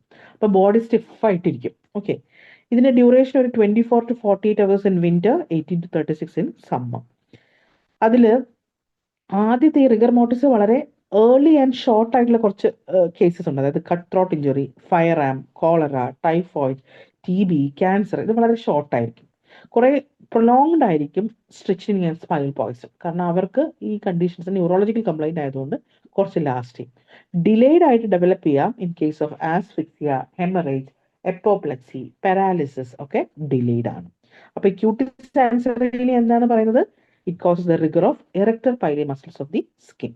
ഓക്കെ, ഇനി അടുത്തത് കഡാവറിക് സ്പാസം അല്ലെ. നമ്മൾ മരണപ്പെട്ട ആള് കത്തിയോട് കൂടെ കിടക്കുന്നതും പണ്ട് കോട്ടയത്ത് വെച്ചൊരു എക്സിബിഷൻ നടന്നിട്ടുണ്ടായിരുന്നു. അപ്പൊ അതിനകത്ത് ശരിക്കും കഡാവറിക് സ്പാസം എന്നുള്ളതിന്റെ ഒരു എക്സാമ്പിൾ ഒക്കെ അവിടെ നിന്ന് പ്രദർശിപ്പിച്ചിട്ടുണ്ടായിരുന്നു.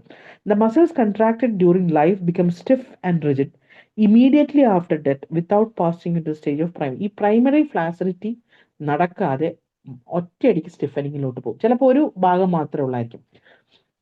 അതായത് പിന്നെ ഇങ്ങനെ നിങ്ങളൊരു 3 വർഷം മുമ്പ് ഒരു കേസ് കാണുകയാണെങ്കിൽ ഒരു ഹസ്ബൻഡ് ഒരു വൈഫിനെ ഒരു കൊന്ന കഥ, അത് ഏകദേശം 16 വർഷങ്ങൾക്ക് ശേഷം ഐഡന്റിഫൈ ചെയ്തൊരു കേസായിരുന്നു.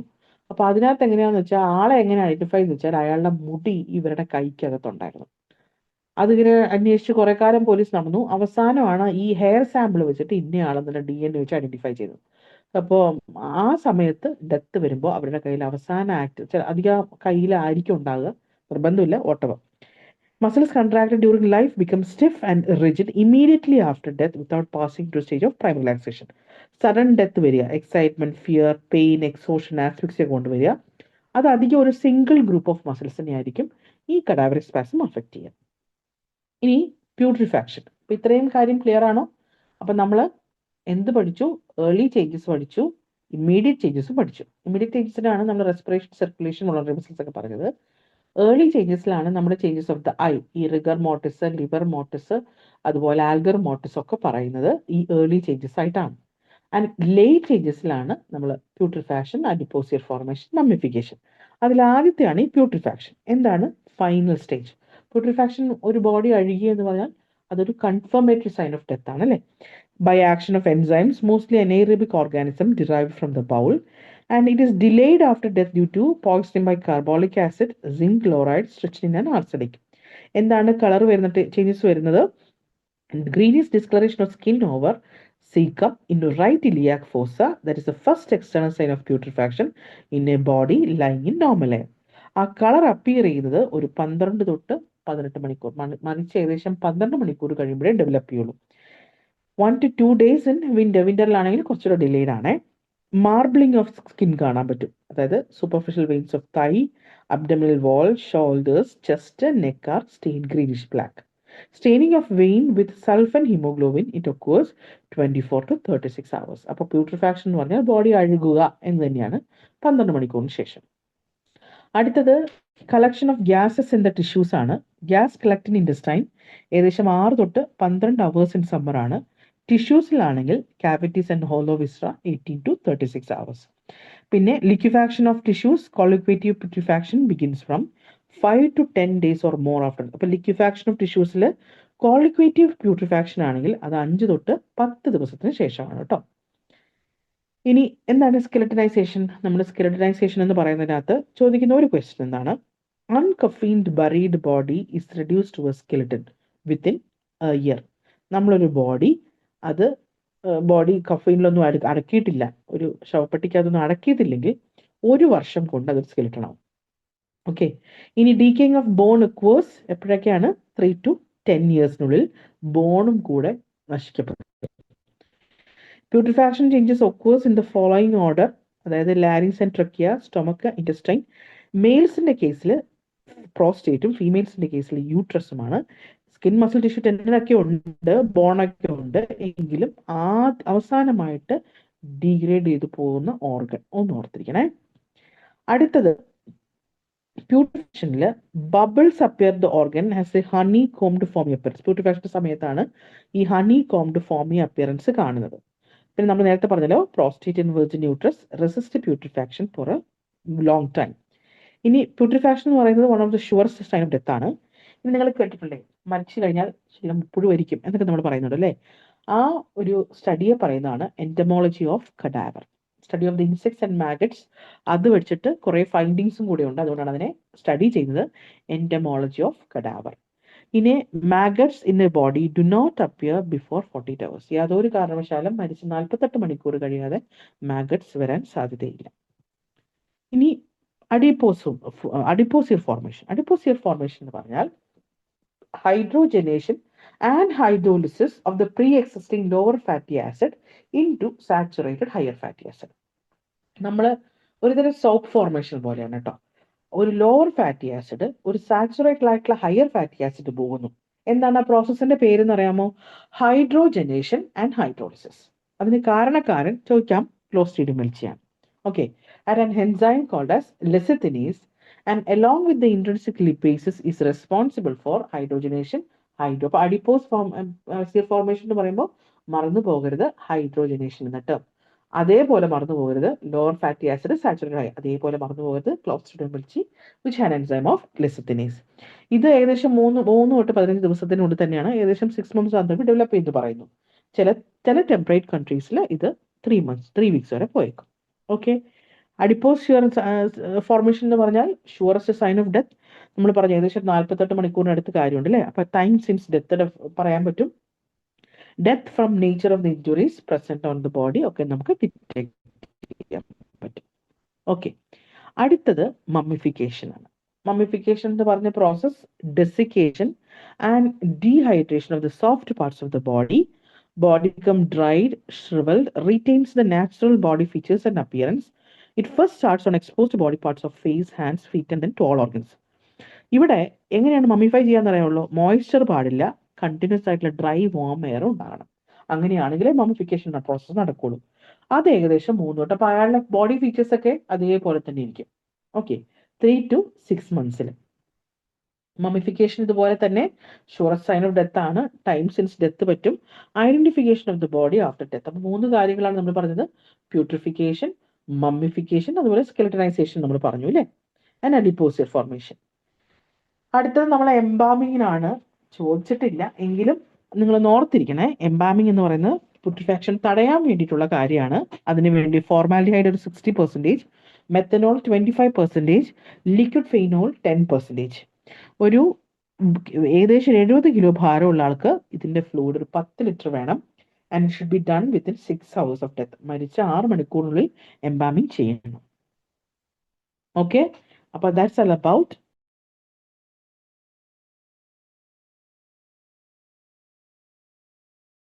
നിങ്ങൾക്ക് ഫോളോ ചെയ്യാൻ പറ്റുന്നുണ്ടോ?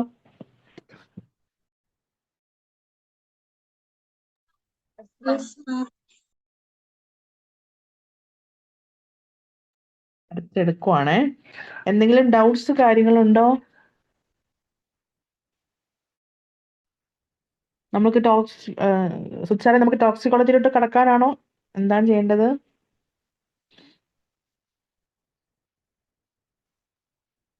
നിങ്ങൾ ഫയർ ആം ഇഞ്ചുറീസിന്റെ ടോപ്പിക്സ് ഞാനൊന്ന് ഫയർ ആം ഇഞ്ചുറീസ് പറയാം. ഫയർ ആം ഇഞ്ചുറീസ് വേഗം ഒന്ന് പറയാം. അതിൽ ചോദിച്ച ഒരു 3-4 ക്വസ്റ്റ്യൻസ് ഇമ്പോർട്ടൻ്റ് ആണ്. പക്ഷെ കുറച്ച് ക്വസ്റ്റ്യൻസ് ഫയർ ആം ഇഞ്ചുറീസിന് ആൾക്കാർക്ക് കറക്റ്റായിട്ട് അറിയില്ല എന്നുള്ളത് കൊണ്ട് അതിൽ നിന്നൊരു 3-4 വട്ടം ക്വസ്റ്റ്യൻസ് ഞാൻ കണ്ടിട്ടുണ്ട്. സോ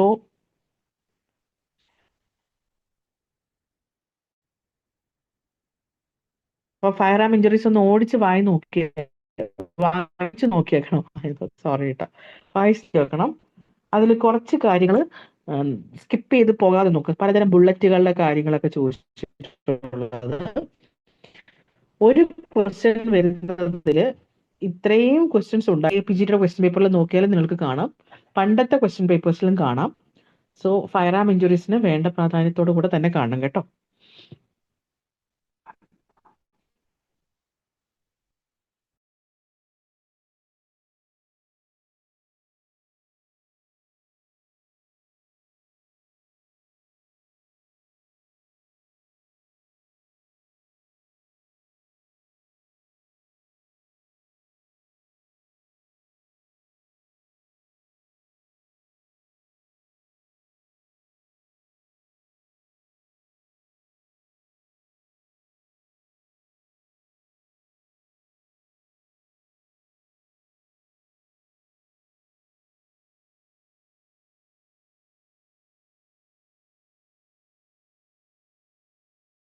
എന്തൊക്കെ പാർട്സ് ഉണ്ടെന്ന് അറിയാമോ? യഥാർത്ഥത്തിൽ ബാരലും കാലിബർ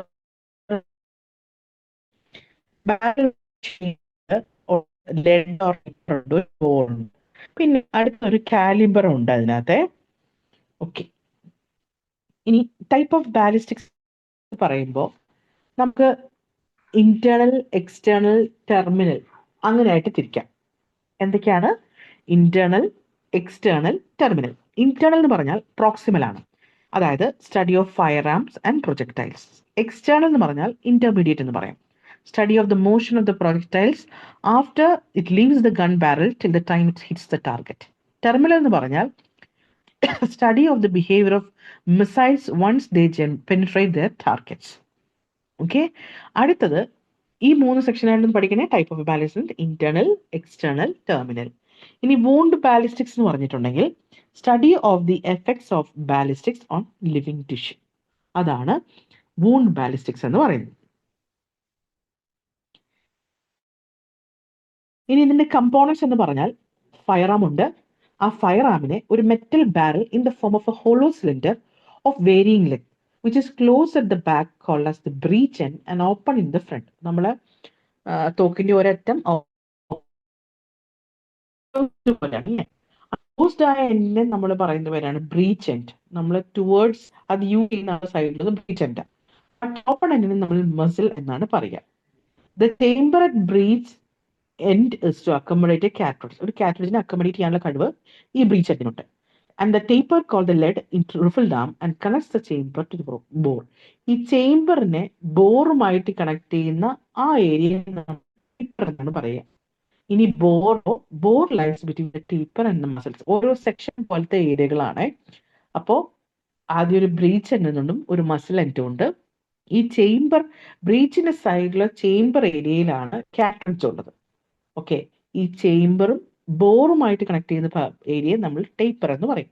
ബോർ എവിടെയാണ് കിടക്കുന്നത്? ടേപ്പറിനും മസിലിനും ഇടയ്ക്കാണ്. ഓക്കെ, അടുത്തത് അമ്യൂണിഷൻ ആൻഡ് ടാർഗറ്റ്. ഇനി നമ്മൾ ബാരലിന്റെ കണ്ടീഷൻ അനുസരിച്ച് പലതായിട്ട് അതിനെ ക്ലാസിഫൈ ചെയ്തിട്ടുണ്ട്. ഒരു ടൈപ്പ് ഓഫ് സംഭവമാണ് റിഫിൾഡ് വെപ്പൺ എന്ന് പറയുന്നത്. അതിൽ തന്നെ ലോങ് ബാരലും ഉണ്ട്, ഷോർട്ട് ബാരലും ഉണ്ട്. ഈ ലോങ് ബാരലാണ് റിഫിൾ ഗണ്ണുകൾ, നീണ്ട കുഴൽ തോക്കുകൾ പോലത്തെ സാധനങ്ങൾ, റിഫിൾ ഗണ്ണുകൾ. ഷോർട്ട് ബാരലാണ് നമ്മൾ കൈത്തോക്ക് എന്നൊക്കെ പറയുന്നത്. ഈ ഷോർട്ട് ബാരലാണ് റിവോൾവർ, പിസ്റ്റൾ എന്നൊക്കെ പറയുന്നത്. ഇനി അടുത്തത് smooth board weapon, short gun എന്ന് പറയും. പാരഡോക്സ് സിലിണ്ടർ ബോറാണ് അതിന്റെ പ്രത്യേകത. ഓക്കെ, ഇനി ഫയറിംഗ് ആക്ഷൻസ് അനുസരിച്ച് അതിനെ over bolt, under bolt, lever, pump action എന്നൊക്കെ ഫയറിംഗ് ആക്ഷൻ അനുസരിച്ച് പറയാറുണ്ട്. ഇനി അടുത്തത് റിഫിൾഡ് ആംസ് ആണ്. ഒരു കുറച്ച് ബോറിംഗ് ടോപ്പിക് ആണ്. ഓക്കെ, റിഫിൾഡ് ആംസ് എന്ന് പറഞ്ഞാൽ bore is cut internally with a number of shallow spiral grooves. അത് ഏകദേശം ഒരു 1 to 12 വരെ വരാം. മോസ്റ്റ് കോമൺ എന്ന് പറയുന്നത് 6 ആണ് അതിന്റെ നമ്പർ കേട്ടോ. ആ ഗ്രൂവുകൾ ഒരു ചരിവ് പോലെ കാണുന്നത്, which is twisted and arranged parallelly, and these rules are called riffling, and the projecting ridges are called land.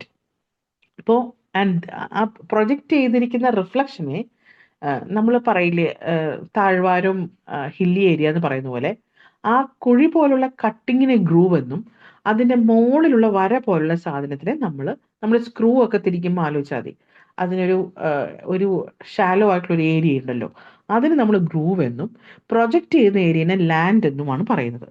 And they are divided into low velocity, അതായത് ഒരു 360 മീറ്റർ പെർ സെക്കൻഡ് ആണ് പറയുന്നത്, മീഡിയം വെലോസിറ്റി എന്ന high velocity എന്നൊക്കെ പറഞ്ഞ് ഇതിനെ classify ചെയ്തിട്ടുണ്ട് കേട്ടോ. അതാണ് റിഫിൾഡ് ആംസിലെ ബോറിന്റെ പ്രത്യേകത. ബോറ് അതിനൊരു സ്പൈറൽ ഗ്രൂവും ഉണ്ട്, അതുപോലെ ലാൻഡ് ഉണ്ട്. നോക്ക്, 2 പാർട്ടായിട്ട് ഈ ബോറിനെ തിരിക്കാം.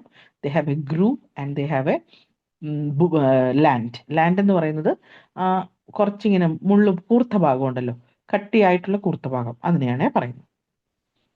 ഇനി കാലിബർ അല്ലെങ്കിൽ ഗോജ് എന്ന് പറയുന്നത് internal dimension of the barrel given in inches or centimetres. In smooth bored weapons the bore is similar 1 to 1.27 centimeter. For larger bores, the size is determined by the size of the lead ball, which exactly fits the barrel, and by the number of such balls of equal size, and can be made from 4-5 gram of pure lead. ഇനി chalk എന്ന് പറഞ്ഞ സാധനമുണ്ട്, double ബാരൽഡ് ഗണ്ണിനെയാണ് അങ്ങനെ പറയുന്നത് കേട്ടോ. പിന്നെ അതിനൊരു range ഒന്ന് ഓർത്ത് വെച്ചിരിക്കണേ. ഈ ഡബിൾ ബാരൽഡ് ആകുമ്പോൾ 30 to 40 മീറ്റർ ആണ്. അതിന്റെ muzzle velocity 300 metre per second ആണ് ചോക്കിന്റെ. അതിന് ബോർ എന്ന് പറയുന്നത് 12 more gun means the diameter of the lead ball that will exactly fit inside of the barrel, and pellets ball can be made from the pound. അതിൽ എത്ര capacity ഉണ്ടതാണ് ഒരു bore 12 bore guns വരെ accommodate ചെയ്യാൻ പറ്റും. ഇനി നമ്മൾ നേരത്തെ പറഞ്ഞു ഫയർ ആംസിനെ റിഫിൾഡ് വെപ്പൺ എന്നും ലോങ് ബാരൽ, ഷോർട്ട് ബാരൽ എന്നൊക്കെ പറഞ്ഞിരിക്കും. സ്മൂത്ത് ബോർഡ് വെപ്പൺ ആയിട്ടും തിരിക്കാറുണ്ട്. ഇനി ഷോർട്ട് ഗൺസ് എന്ന് പറഞ്ഞത് കേവലം 50 തൊട്ട് 75 സെന്റിമീറ്റർ വരെയുള്ളതിനാണ്. അതിന് സിംഗിൾ ആവാം, ഡബിൾ ബാരൽ ആവാം. അതിന്റെ ഗോജസ് അല്ലെങ്കിൽ അതിന്റെ കാറ്ററിഡ്ജ് എന്ന് പറയുന്നത് 12, 16, 20 അങ്ങനെയാണ് അതിന്റെ പോയിന്റ് കേട്ടോ. ഇനി പല പേരുകളാണ്, നിങ്ങൾ കുറച്ച് ബോർഡമായിട്ട് തോന്നും എങ്കിലും you can grasp it. Paradox gun എന്ന് പറയുന്നത് bore near muzzle end is rifled. Musket എന്ന് പറയുന്നത് മിലിറ്ററി ഷോൾഡാമിനാണ്, അത് പോയിന്റഡ് നൈഫ് ലൈക്ക് മസിൽ. ഈ അറ്റത്തൊരു കൂർത്ത കത്തി പോലെ ഇരിക്കുന്ന ഒരു സംഭവം കാണുന്നത് മസ്കറ്റ് എന്നാണ് പറയുന്നത്. ഇനി റിഫില്ലിംഗ് എന്ന് പറഞ്ഞാൽ bore in refilled weapon is cut longitudinally into a series of parallel spiral grooves with a twist. ഇങ്ങനെ ഈ ചില ബുള്ളറ്റുകൾക്ക് നിങ്ങൾ ഇങ്ങനെ കട്ട് ചെയ്ത് പോലെ നമ്മൾ കത്തി കൊണ്ട് വരഞ്ഞ് കട്ട് ചെയ്ത് പോലെ കാണും.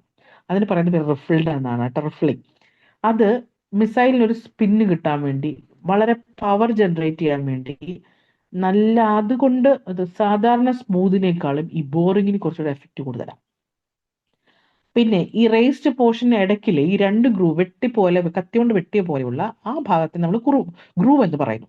അതിന്റെ സൈഡുകളെയാണ് നമ്മൾ ലാൻഡ് എന്ന് വിളിക്കുന്നത്. ഓക്കെ, അപ്പോൾ എഫക്റ്റീവ് റേഞ്ച് എന്ന് പറഞ്ഞാൽ ഒരു 1000 മീറ്റർ വരേക്കും, ഏകദേശം ഒരു വെലോസിറ്റി 1500 മീറ്റർ പെർ സെക്കൻഡ് വരേക്കും വരും. കാർബൈൻ എന്ന് പറഞ്ഞൊരു സംഭവമുണ്ട്, that is called short barrel rifle. അത് ലെസ് ദാൻ 55 സെന്റിമീറ്റർ ഉള്ളൂ, 300 മീറ്റർ സെക്കൻഡേ ഉള്ളൂ. If barrel is less than 55 centimetre may be self-loading, effective up to 300 meter. Bore varies from 5.6 to 7.7 mm. ഇനി revolver എന്ന് പറയുന്ന സംഭവം ഉണ്ടല്ലോ, അത് 5 to 6, നമ്മൾ കേട്ടില്ല 5 ഉണ്ടകളൊക്കെ അതിനകത്ത് ഫിറ്റ് ചെയ്യാൻ പറ്റും, 5 കാട്രിഡ്ജ് വരെ കേട്ടോ. ഒരു ഈച്ച് ഷോട്ടിൽ അതൊന്ന് റൊട്ടേറ്റ് ചെയ്യാണ് ചെയ്യുക. അതിന്റെ വെലോസിറ്റി ഏകദേശം 150 to 180 മീറ്റർ സെക്കൻഡ്. അസോൾട്ട് ഗണ്ണുണ്ട്, അതായത് automatic firing intermediate refill bullets ഉള്ളതാണ്. അതിലൊന്നാണ് നമ്മുടെ AK-47 എന്നൊക്കെ പറയുന്നത്, ഈ അസോൾട്ട് ഗൺസിൽ ഉൾപ്പെടുന്നു. അത് 600 pound per minute, range 300 metre ആണ്. എയർ പിസ്റ്റൾ, എയർ ഗണ്ണുകൾ എന്നൊക്കെ നമ്മൾ പറയില്ല, അതിൽ ഒരു ലിക്വിഡ് കാർബൺ ഡയോക്സൈഡ് ആണ് പ്രൊപ്പല്ലന്റ് ആയിട്ട് ഉപയോഗിക്കുന്നത്. വെലോസിറ്റി വളരെ കുറവാണ്, ചെറിയ ഇഞ്ചുറീസ് അതിനകത്ത് ഉണ്ടാക്കുള്ളൂ കേട്ടോ. Air pistol. കാട്രിഡ്ജ് എന്ന് പറയുന്ന ഷോർട്ട് ഗൺ കാട്രിഡ്ജ് ഉണ്ട്, consists of short metal cylinder which is continuous with the cardboard and the length varies from 5 to 7 centimeter. 3 type ഉണ്ട്, centre fire, rim fire and pin fire. ഇനി ഈ question ആണ് actually ചോദിച്ചിട്ടുള്ളത്, മറ്റൊക്കെ അത്ര common അല്ല. ബുള്ളറ്റ്സിനെ പറ്റിയാണ് ചോദിച്ചിട്ടുള്ളത് കേട്ടോ. ബുള്ളറ്റിൽ ഒന്നാണ് റിക്കോച്ചെറ്റ് ബുള്ളറ്റ്, അതായത് by striking an intervening object resulting in deformity. അതായത് നമ്മൾ ഉന്നം വെച്ചത് ചക്കയ്ക്കാണ്, ചക്ക കൊണ്ട് മാങ്ങ തട്ടിയാൽ എങ്ങനെ ഇരിക്കും, അതുപോലെയാണ് റിക്കോച്ചെറ്റ്. ശരിക്കും ആക്ച്വലി മെറ്റാലിക് സാധനങ്ങളാണ് തട്ടുക കേട്ടോ, ഞാൻ ചക്ക മാങ്ങ എന്ന് പറഞ്ഞേ ഉള്ളൂ. ഒരു മെറ്റാലിക് സാധനത്തിൽ തട്ടി തിരിച്ചു വരുമ്പോൾ അതിന്റെ ഇമ്പാക്ട് കൂടുതലാണ്. ഓക്കെ, സ്റ്റെബിലിറ്റി നഷ്ടപ്പെട്ടേക്കും, പക്ഷെ ഇമ്പാക്ട് കൂടുതലായിരിക്കും കേട്ടോ. അടുത്തതാണ് ടംബ്ലിംഗ് ബുള്ളറ്റ് എന്ന് പറയും. ഒരു എൻഡിൽ നിന്ന് മറ്റേ എൻഡിൽ ഇങ്ങനെ റൊട്ടേറ്റ് ചെയ്തുകൊണ്ടിരിക്കും, അതാണ് ടംബ്ലിംഗ് ബുള്ളറ്റ്. മറ്റൊന്നാണ് ടാൻഡം ബുള്ളറ്റ് അല്ലെങ്കിൽ piggy back bullet. One behind other, ഒന്നിന് പിന്നെ ഒന്നായിട്ട് അങ്ങനെ പോകും. Bullet enters the same way, പക്ഷെ പല വഴിയായിരിക്കും അവർ എക്സിറ്റ് ചെയ്യുന്നത്.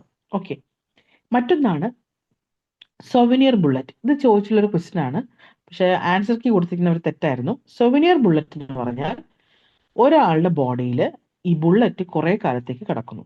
അത് ആ ഫൈബ്രസ് ക്യാപ്സൂളൊക്കെ ഡെവലപ്പ് ചെയ്ത് ബോഡിയുടെ ഒരു പാർട്ട് പോലെ ആയിപ്പോവും, and with no fresh bleeding. അപ്പൊ സൊവനിയർ ബുള്ളറ്റ് ചോദിച്ചിട്ടുള്ളതാണ് കേട്ടോ. ഒരാളുടെ ബോഡിയിൽ സൈലന്റ് ആയിട്ട് അവിടെ കുറെ കാലം കിടക്കുക, വേറെ ഉപദ്രവം ഒന്നുമില്ല, അയാൾ അറിയുന്നുമില്ല. അടുത്തത് ഡംഡം ബുള്ളറ്റ് ആണ്. Open at the base, tip covered by jacket, fragments excess. ഒരു ജാക്കറ്റ് പോലെ ഉണ്ട്, അപ്പം കുറെ സ്ഥലത്ത് ഇങ്ങനെ ചിതറി ചില്ലടിക്കുന്ന പോലെ ഉണ്ടാവും. ഡംഡം ബുള്ളറ്റ് എന്നാണ് പറയുക. ട്രേസർ ബുള്ളറ്റ് ഉണ്ട്, bullet and barium peroxide magnesium. അടുത്തത് ഇൻസെന്റിയറി എന്ന് പറയും. ഫോസ്ഫറസ് ഉണ്ടെങ്കിൽ അതിന് ഇൻസെന്റിയറി ബുള്ളറ്റ് എന്ന് പറയും. ജാക്കറ്റ് ബുള്ളറ്റ് എന്ന് പറയുന്നത് കോപ്പർ അടങ്ങിയിട്ടുണ്ടെങ്കിലാണ്. യോണിങ് എന്ന് പറഞ്ഞാൽ നമ്മൾ ഉറങ്ങിക്കഴിഞ്ഞാൽ യോൺ ചെയ്യുമ്പോൾ ഒരു സ്ഥിരത ഇല്ലാത്ത പോലെ അല്ലെ, അതെ. അപ്പൊ ട്രാവൽസ് ഇൻ റെഗുലർ ഫാഷൻ ആണെങ്കിൽ യോണിങ് ബുള്ളറ്റ്, അല്ലെങ്കിൽ നിങ്ങൾ ഡംഡം ബുള്ളറ്റ് സൊവനിയർ ബുള്ളറ്റ് മാറിപ്പോകരുത്. മഷ്റൂം ബുള്ളറ്റ് ഉണ്ട്, സീരിയസ് വൂൺസ് ഉണ്ടാക്കും. ഫ്രാഞ്ചിബിൾ ഉണ്ട്, that is made of iron. Frangible ബുള്ളറ്റിന്റെ ഒരു എക്സാമ്പിൾ ആണ് ലെഡും അയണും ഒക്കെ കൊണ്ട്. ഇതാണ് ഡംഡം ബുള്ളറ്റ്. കണ്ടോ, യോണിങ് ബുള്ളറ്റ് എന്ന് പറഞ്ഞാൽ ഇങ്ങനെ തലതിരിഞ്ഞു പോവും, യോണിങ് ബുള്ളറ്റ്. അടുത്തത് ഗൺ പൗഡർ ആണ്. ഗൺ പൗഡർ എന്ന് പറഞ്ഞാൽ ബ്ലാക്ക് പൗഡർ ആണ്. പൊട്ടാസ്യം നൈട്രേറ്റും സൾഫറും ചാർക്കോളും ആണ് അതിനകത്തുള്ളത്. സ്മോക്ക്ലെസ് പൗഡർ ആണ്. That consist of smokeless powder ആണെങ്കിൽ it consist of nitroglycerine and nitrocellulose. It burn completely with less flame and smoke and it is better than black powder. ഈ smokeless powder. എങ്ങനെയാണ് ഈ ഫയർ ആം ഇഞ്ചുറിയുടെ entrance പോയിന്റിന്റെ പ്രത്യേകത പറയുന്നത്? ഒന്ന് abrasion collar ആണ് കേട്ടോ. Abrasion and contusion around the entry വൂണ്ടിനെയാണ് നമ്മൾ അബ്രേഷൻ കോളർ എന്ന് പറയുന്നത്. ഗ്രീസ് ഓർ ഡേർട്ടി എൻട്രൻസ് സമയത്തുള്ളതാണ് ഈ അബ്രേഷൻ കോളർ എന്ന് മറന്നു. അത് തട്ടിയിട്ട് ബുള്ളറ്റ് തട്ടിയിട്ടുള്ള ഡിസ്കളറേഷൻ ആണ് അബ്രേഷൻ കോളർ. ഡേർട്ട് കോളർ എന്ന് പറഞ്ഞാൽ black colour ring is produce around the entry due to grease of the foreign material on bullet. ബുള്ളറ്റിലുള്ള കളർ ഡിസ്ക്രിപ്ഷൻ കൊണ്ടുവരുന്നതാണ് ഡേർട്ട് കോളർ. ഇനി ലെഡ് ഓർ മെറ്റൽ റിംഗ് എന്ന് പറഞ്ഞാൽ lead or metals deposit around the entry won't and track when the projectile enters the skin. ഇനി മറ്റൊരു കാര്യം gas ring ആണ്. ഈ ഗ്യാസ് വെച്ചിട്ടുള്ള കാര്യങ്ങൾ വരുമ്പോൾ, അതായത് blast of gases like carbon monoxide, carbon dioxide ഒക്കെ വരുമ്പോൾ അവരോട് ചെറിയ റെഡ് ഡിസ്കളറേഷൻ വരും. അതാണ് ഗ്യാസ് റിംഗ് എന്ന് പറയുന്നത്. ഇതെല്ലാം എൻട്രി മോഡിൽ കാണുന്നു. Abrasion collar, grease or dirt collar, lead or metal ring and gas ring. Entrance mode എപ്പോഴും സ്മോളർ ആയിരിക്കും, മാർജിൻസ് കുറച്ചുകൂടെ ഇൻവേർട്ടഡ് ആയിരിക്കും. അബ്രേഷൻ കോളർ, ഗ്രീസ് കോളർ ഒക്കെ പ്രസന്റ് ആയിരിക്കും. ബേണിംഗ്, സിഞ്ചിങ്, ബ്ലാക്കനിങ്, ടാറ്റൂയിങ് ഒക്കെ കാണാൻ പറ്റും. ചെറിയ റെഡ് ഡിസ്കളറേഷൻ കാണാൻ പറ്റും. എന്നാൽ ഇതിന് നേരെ തിരിച്ചാണ് എക്സിറ്റ് മോഡ്. അതെപ്പോഴും ലാർജർ ആണെന്ന് ഓർക്കണം കേട്ടോ. ഇതാണ് നമ്മൾ പറഞ്ഞ ഷോർട്ട് ഗണ്ണിന്റെ എക്സാമ്പിള്. ഷോർട്ട് ഗൺ എന്ന് പറയുമ്പോൾ ഒരു ഫ്ലെയിം, സ്മോക്ക്, ഗൺ പൗഡർ ഒരു 45, 30, 60 സെന്റിമീറ്റർ റെസ്പെക്റ്റീവ്ലി ഇങ്ങനെ പോയിക്കൊണ്ടിരിക്കും. അതിന് ഫ്ലെയിംസ് ഉണ്ടാവും, അതുകൊണ്ട് തന്നെ ബേണിങ്ങും സിഞ്ചിങ് ഉണ്ടാവും. സ്മോക്ക് ഉള്ളതുകൊണ്ട് ബ്ലാക്കനിങ് ഉണ്ടാവും. പാർഷ്യലി ബേൺ ആയിട്ടുള്ള ഗൺ പൗഡർ കാണാൻ പറ്റും. Blackening can be wiped off. ഇനി ടാറ്റൂവിൽ നമുക്ക് ഇൻഫ്രാറെഡ് ഫോട്ടോഗ്രാഫി വെച്ചിട്ട് ഡിസ്ക്രൈബ് ചെയ്യാൻ പറ്റുള്ളൂ. And primary mixture of the cartridges potassium chloride. ഇനി എൻട്രി വൂണ്ട്സ് നമ്മൾ നേരത്തെ പറഞ്ഞ കാര്യങ്ങളൊന്നും ഓർക്കണേ, ഈ അബ്രേഷൻ കോളർ, ഗ്രീസ് കോളർ എന്നൊക്കെ. ഇനി contact or near contact wound എന്ന് പറഞ്ഞ സംഭവം ഉണ്ട്. അത് ഈ ക്രൂഷിയേറ്റ് ഓർ സ്റ്റെല്ലൈറ്റ് വൂണ്ടിൽ കാണുന്നതാണ്. അവിടെ ബ്ലാക്കനിങ്, ടാറ്റൂയിങ് ഒക്കെ കാണാൻ പറ്റും. ക്ലോസ് റേഞ്ച് എന്ന് നമ്മൾ പറയുന്നത് 1 മീറ്ററിനാണ് ക്ലോസ് റേഞ്ച്. അപ്പോൾ അവിടെ കാണാൻ പറ്റുന്ന ബ്ലാക്കനിങ്, ബേണിങ്ങും ഓവൽ ആയിട്ടുള്ള ലാസറേറ്റ് വൂണ്ടും ഒക്കെ കാണാൻ പറ്റും വിത്ത് ചെറിയ റെഡ് ഡിസ്കളറേഷൻ. ഓക്കെ, അപ്പോൾ ക്ലോസ് റേഞ്ച് എന്ന് പറഞ്ഞാൽ അപ് ടു 1 മീറ്റർ ആണെന്ന് ഓർക്കണം. നിയർ റേഞ്ച് എന്ന് പറഞ്ഞാൽ 1 to 4 മീറ്റർ ആണ്. അവിടെ ചെറിയ റെഡ് ഡിസ്കളറേഷൻ ഉണ്ടാവില്ല. അതാണ് അതിന്റെ പ്രത്യേകത. ഇനി നമ്മൾ ഗൺ പൗഡർ റെസിഡ്യൂ എങ്ങനെയാണ് ടെസ്റ്റ് ചെയ്യുന്നത്? Dermal nitrate test or paraffin test. Bevelling of the outer table of skull is seen in bullet exit wound. Rat hole entry of wound is seen in close range. ഇതൊന്ന് നിങ്ങൾ പറ്റുവാണെങ്കിൽ ഒന്ന് photo എടുത്ത് വെച്ചോളൂ കേട്ടോ. ഒരു gun powder residue നമ്മൾ detect ചെയ്ത ഡെർമൽ ഓർ നൈട്രേറ്റ് ടെസ്റ്റ് വെച്ചാണ്. Bevelling of outer table of skull is seen in bullet exit wound. Rat hole entry കാണുന്നത് ക്ലോസ് റേഞ്ചിലാണ്. Stellate shaped firearm entry wound close ഷോട്ടിലാണ്. Star shaped firearm entry കാണുന്നത് ഹെഡിലാണ്. പിന്നെ ഈ Garrison and ഗിൽറോയ് test എന്ന് പറയും. Detects the presence of antimony and lead. Neutron activation analysis എന്ന് പറയുന്നത് minute traces in hair, nails etcetera. പിന്നെ അടുത്തത് ഒരു മൊളോട്ടോവ് കോക്ടെയിൽ എന്ന് പറയുന്ന സംഭവമുണ്ട്. ബോംബാണ്, incendiary bomb which can be thrown by hand. പിന്നെ പപ്പേസ് റോൾ എന്ന് പറയുന്ന റോൾ ഉണ്ട്, സീക്വൻസ് ഓഫ് ബുള്ളറ്റ് അറിയാൻ വേണ്ടിയിട്ടാണ്. Okay, Kennedy phenomena, surgical alteration of the bullet wounds. ഞാൻ കണ്ടതെല്ലാം ആഡ് ചെയ്യുന്നുള്ളതൊന്നും ചോദിക്കുന്ന ക്വസ്റ്റ്യൻസ് ആയിട്ട് ഇതുവരെ കണ്ടിട്ടില്ല കേട്ടോ.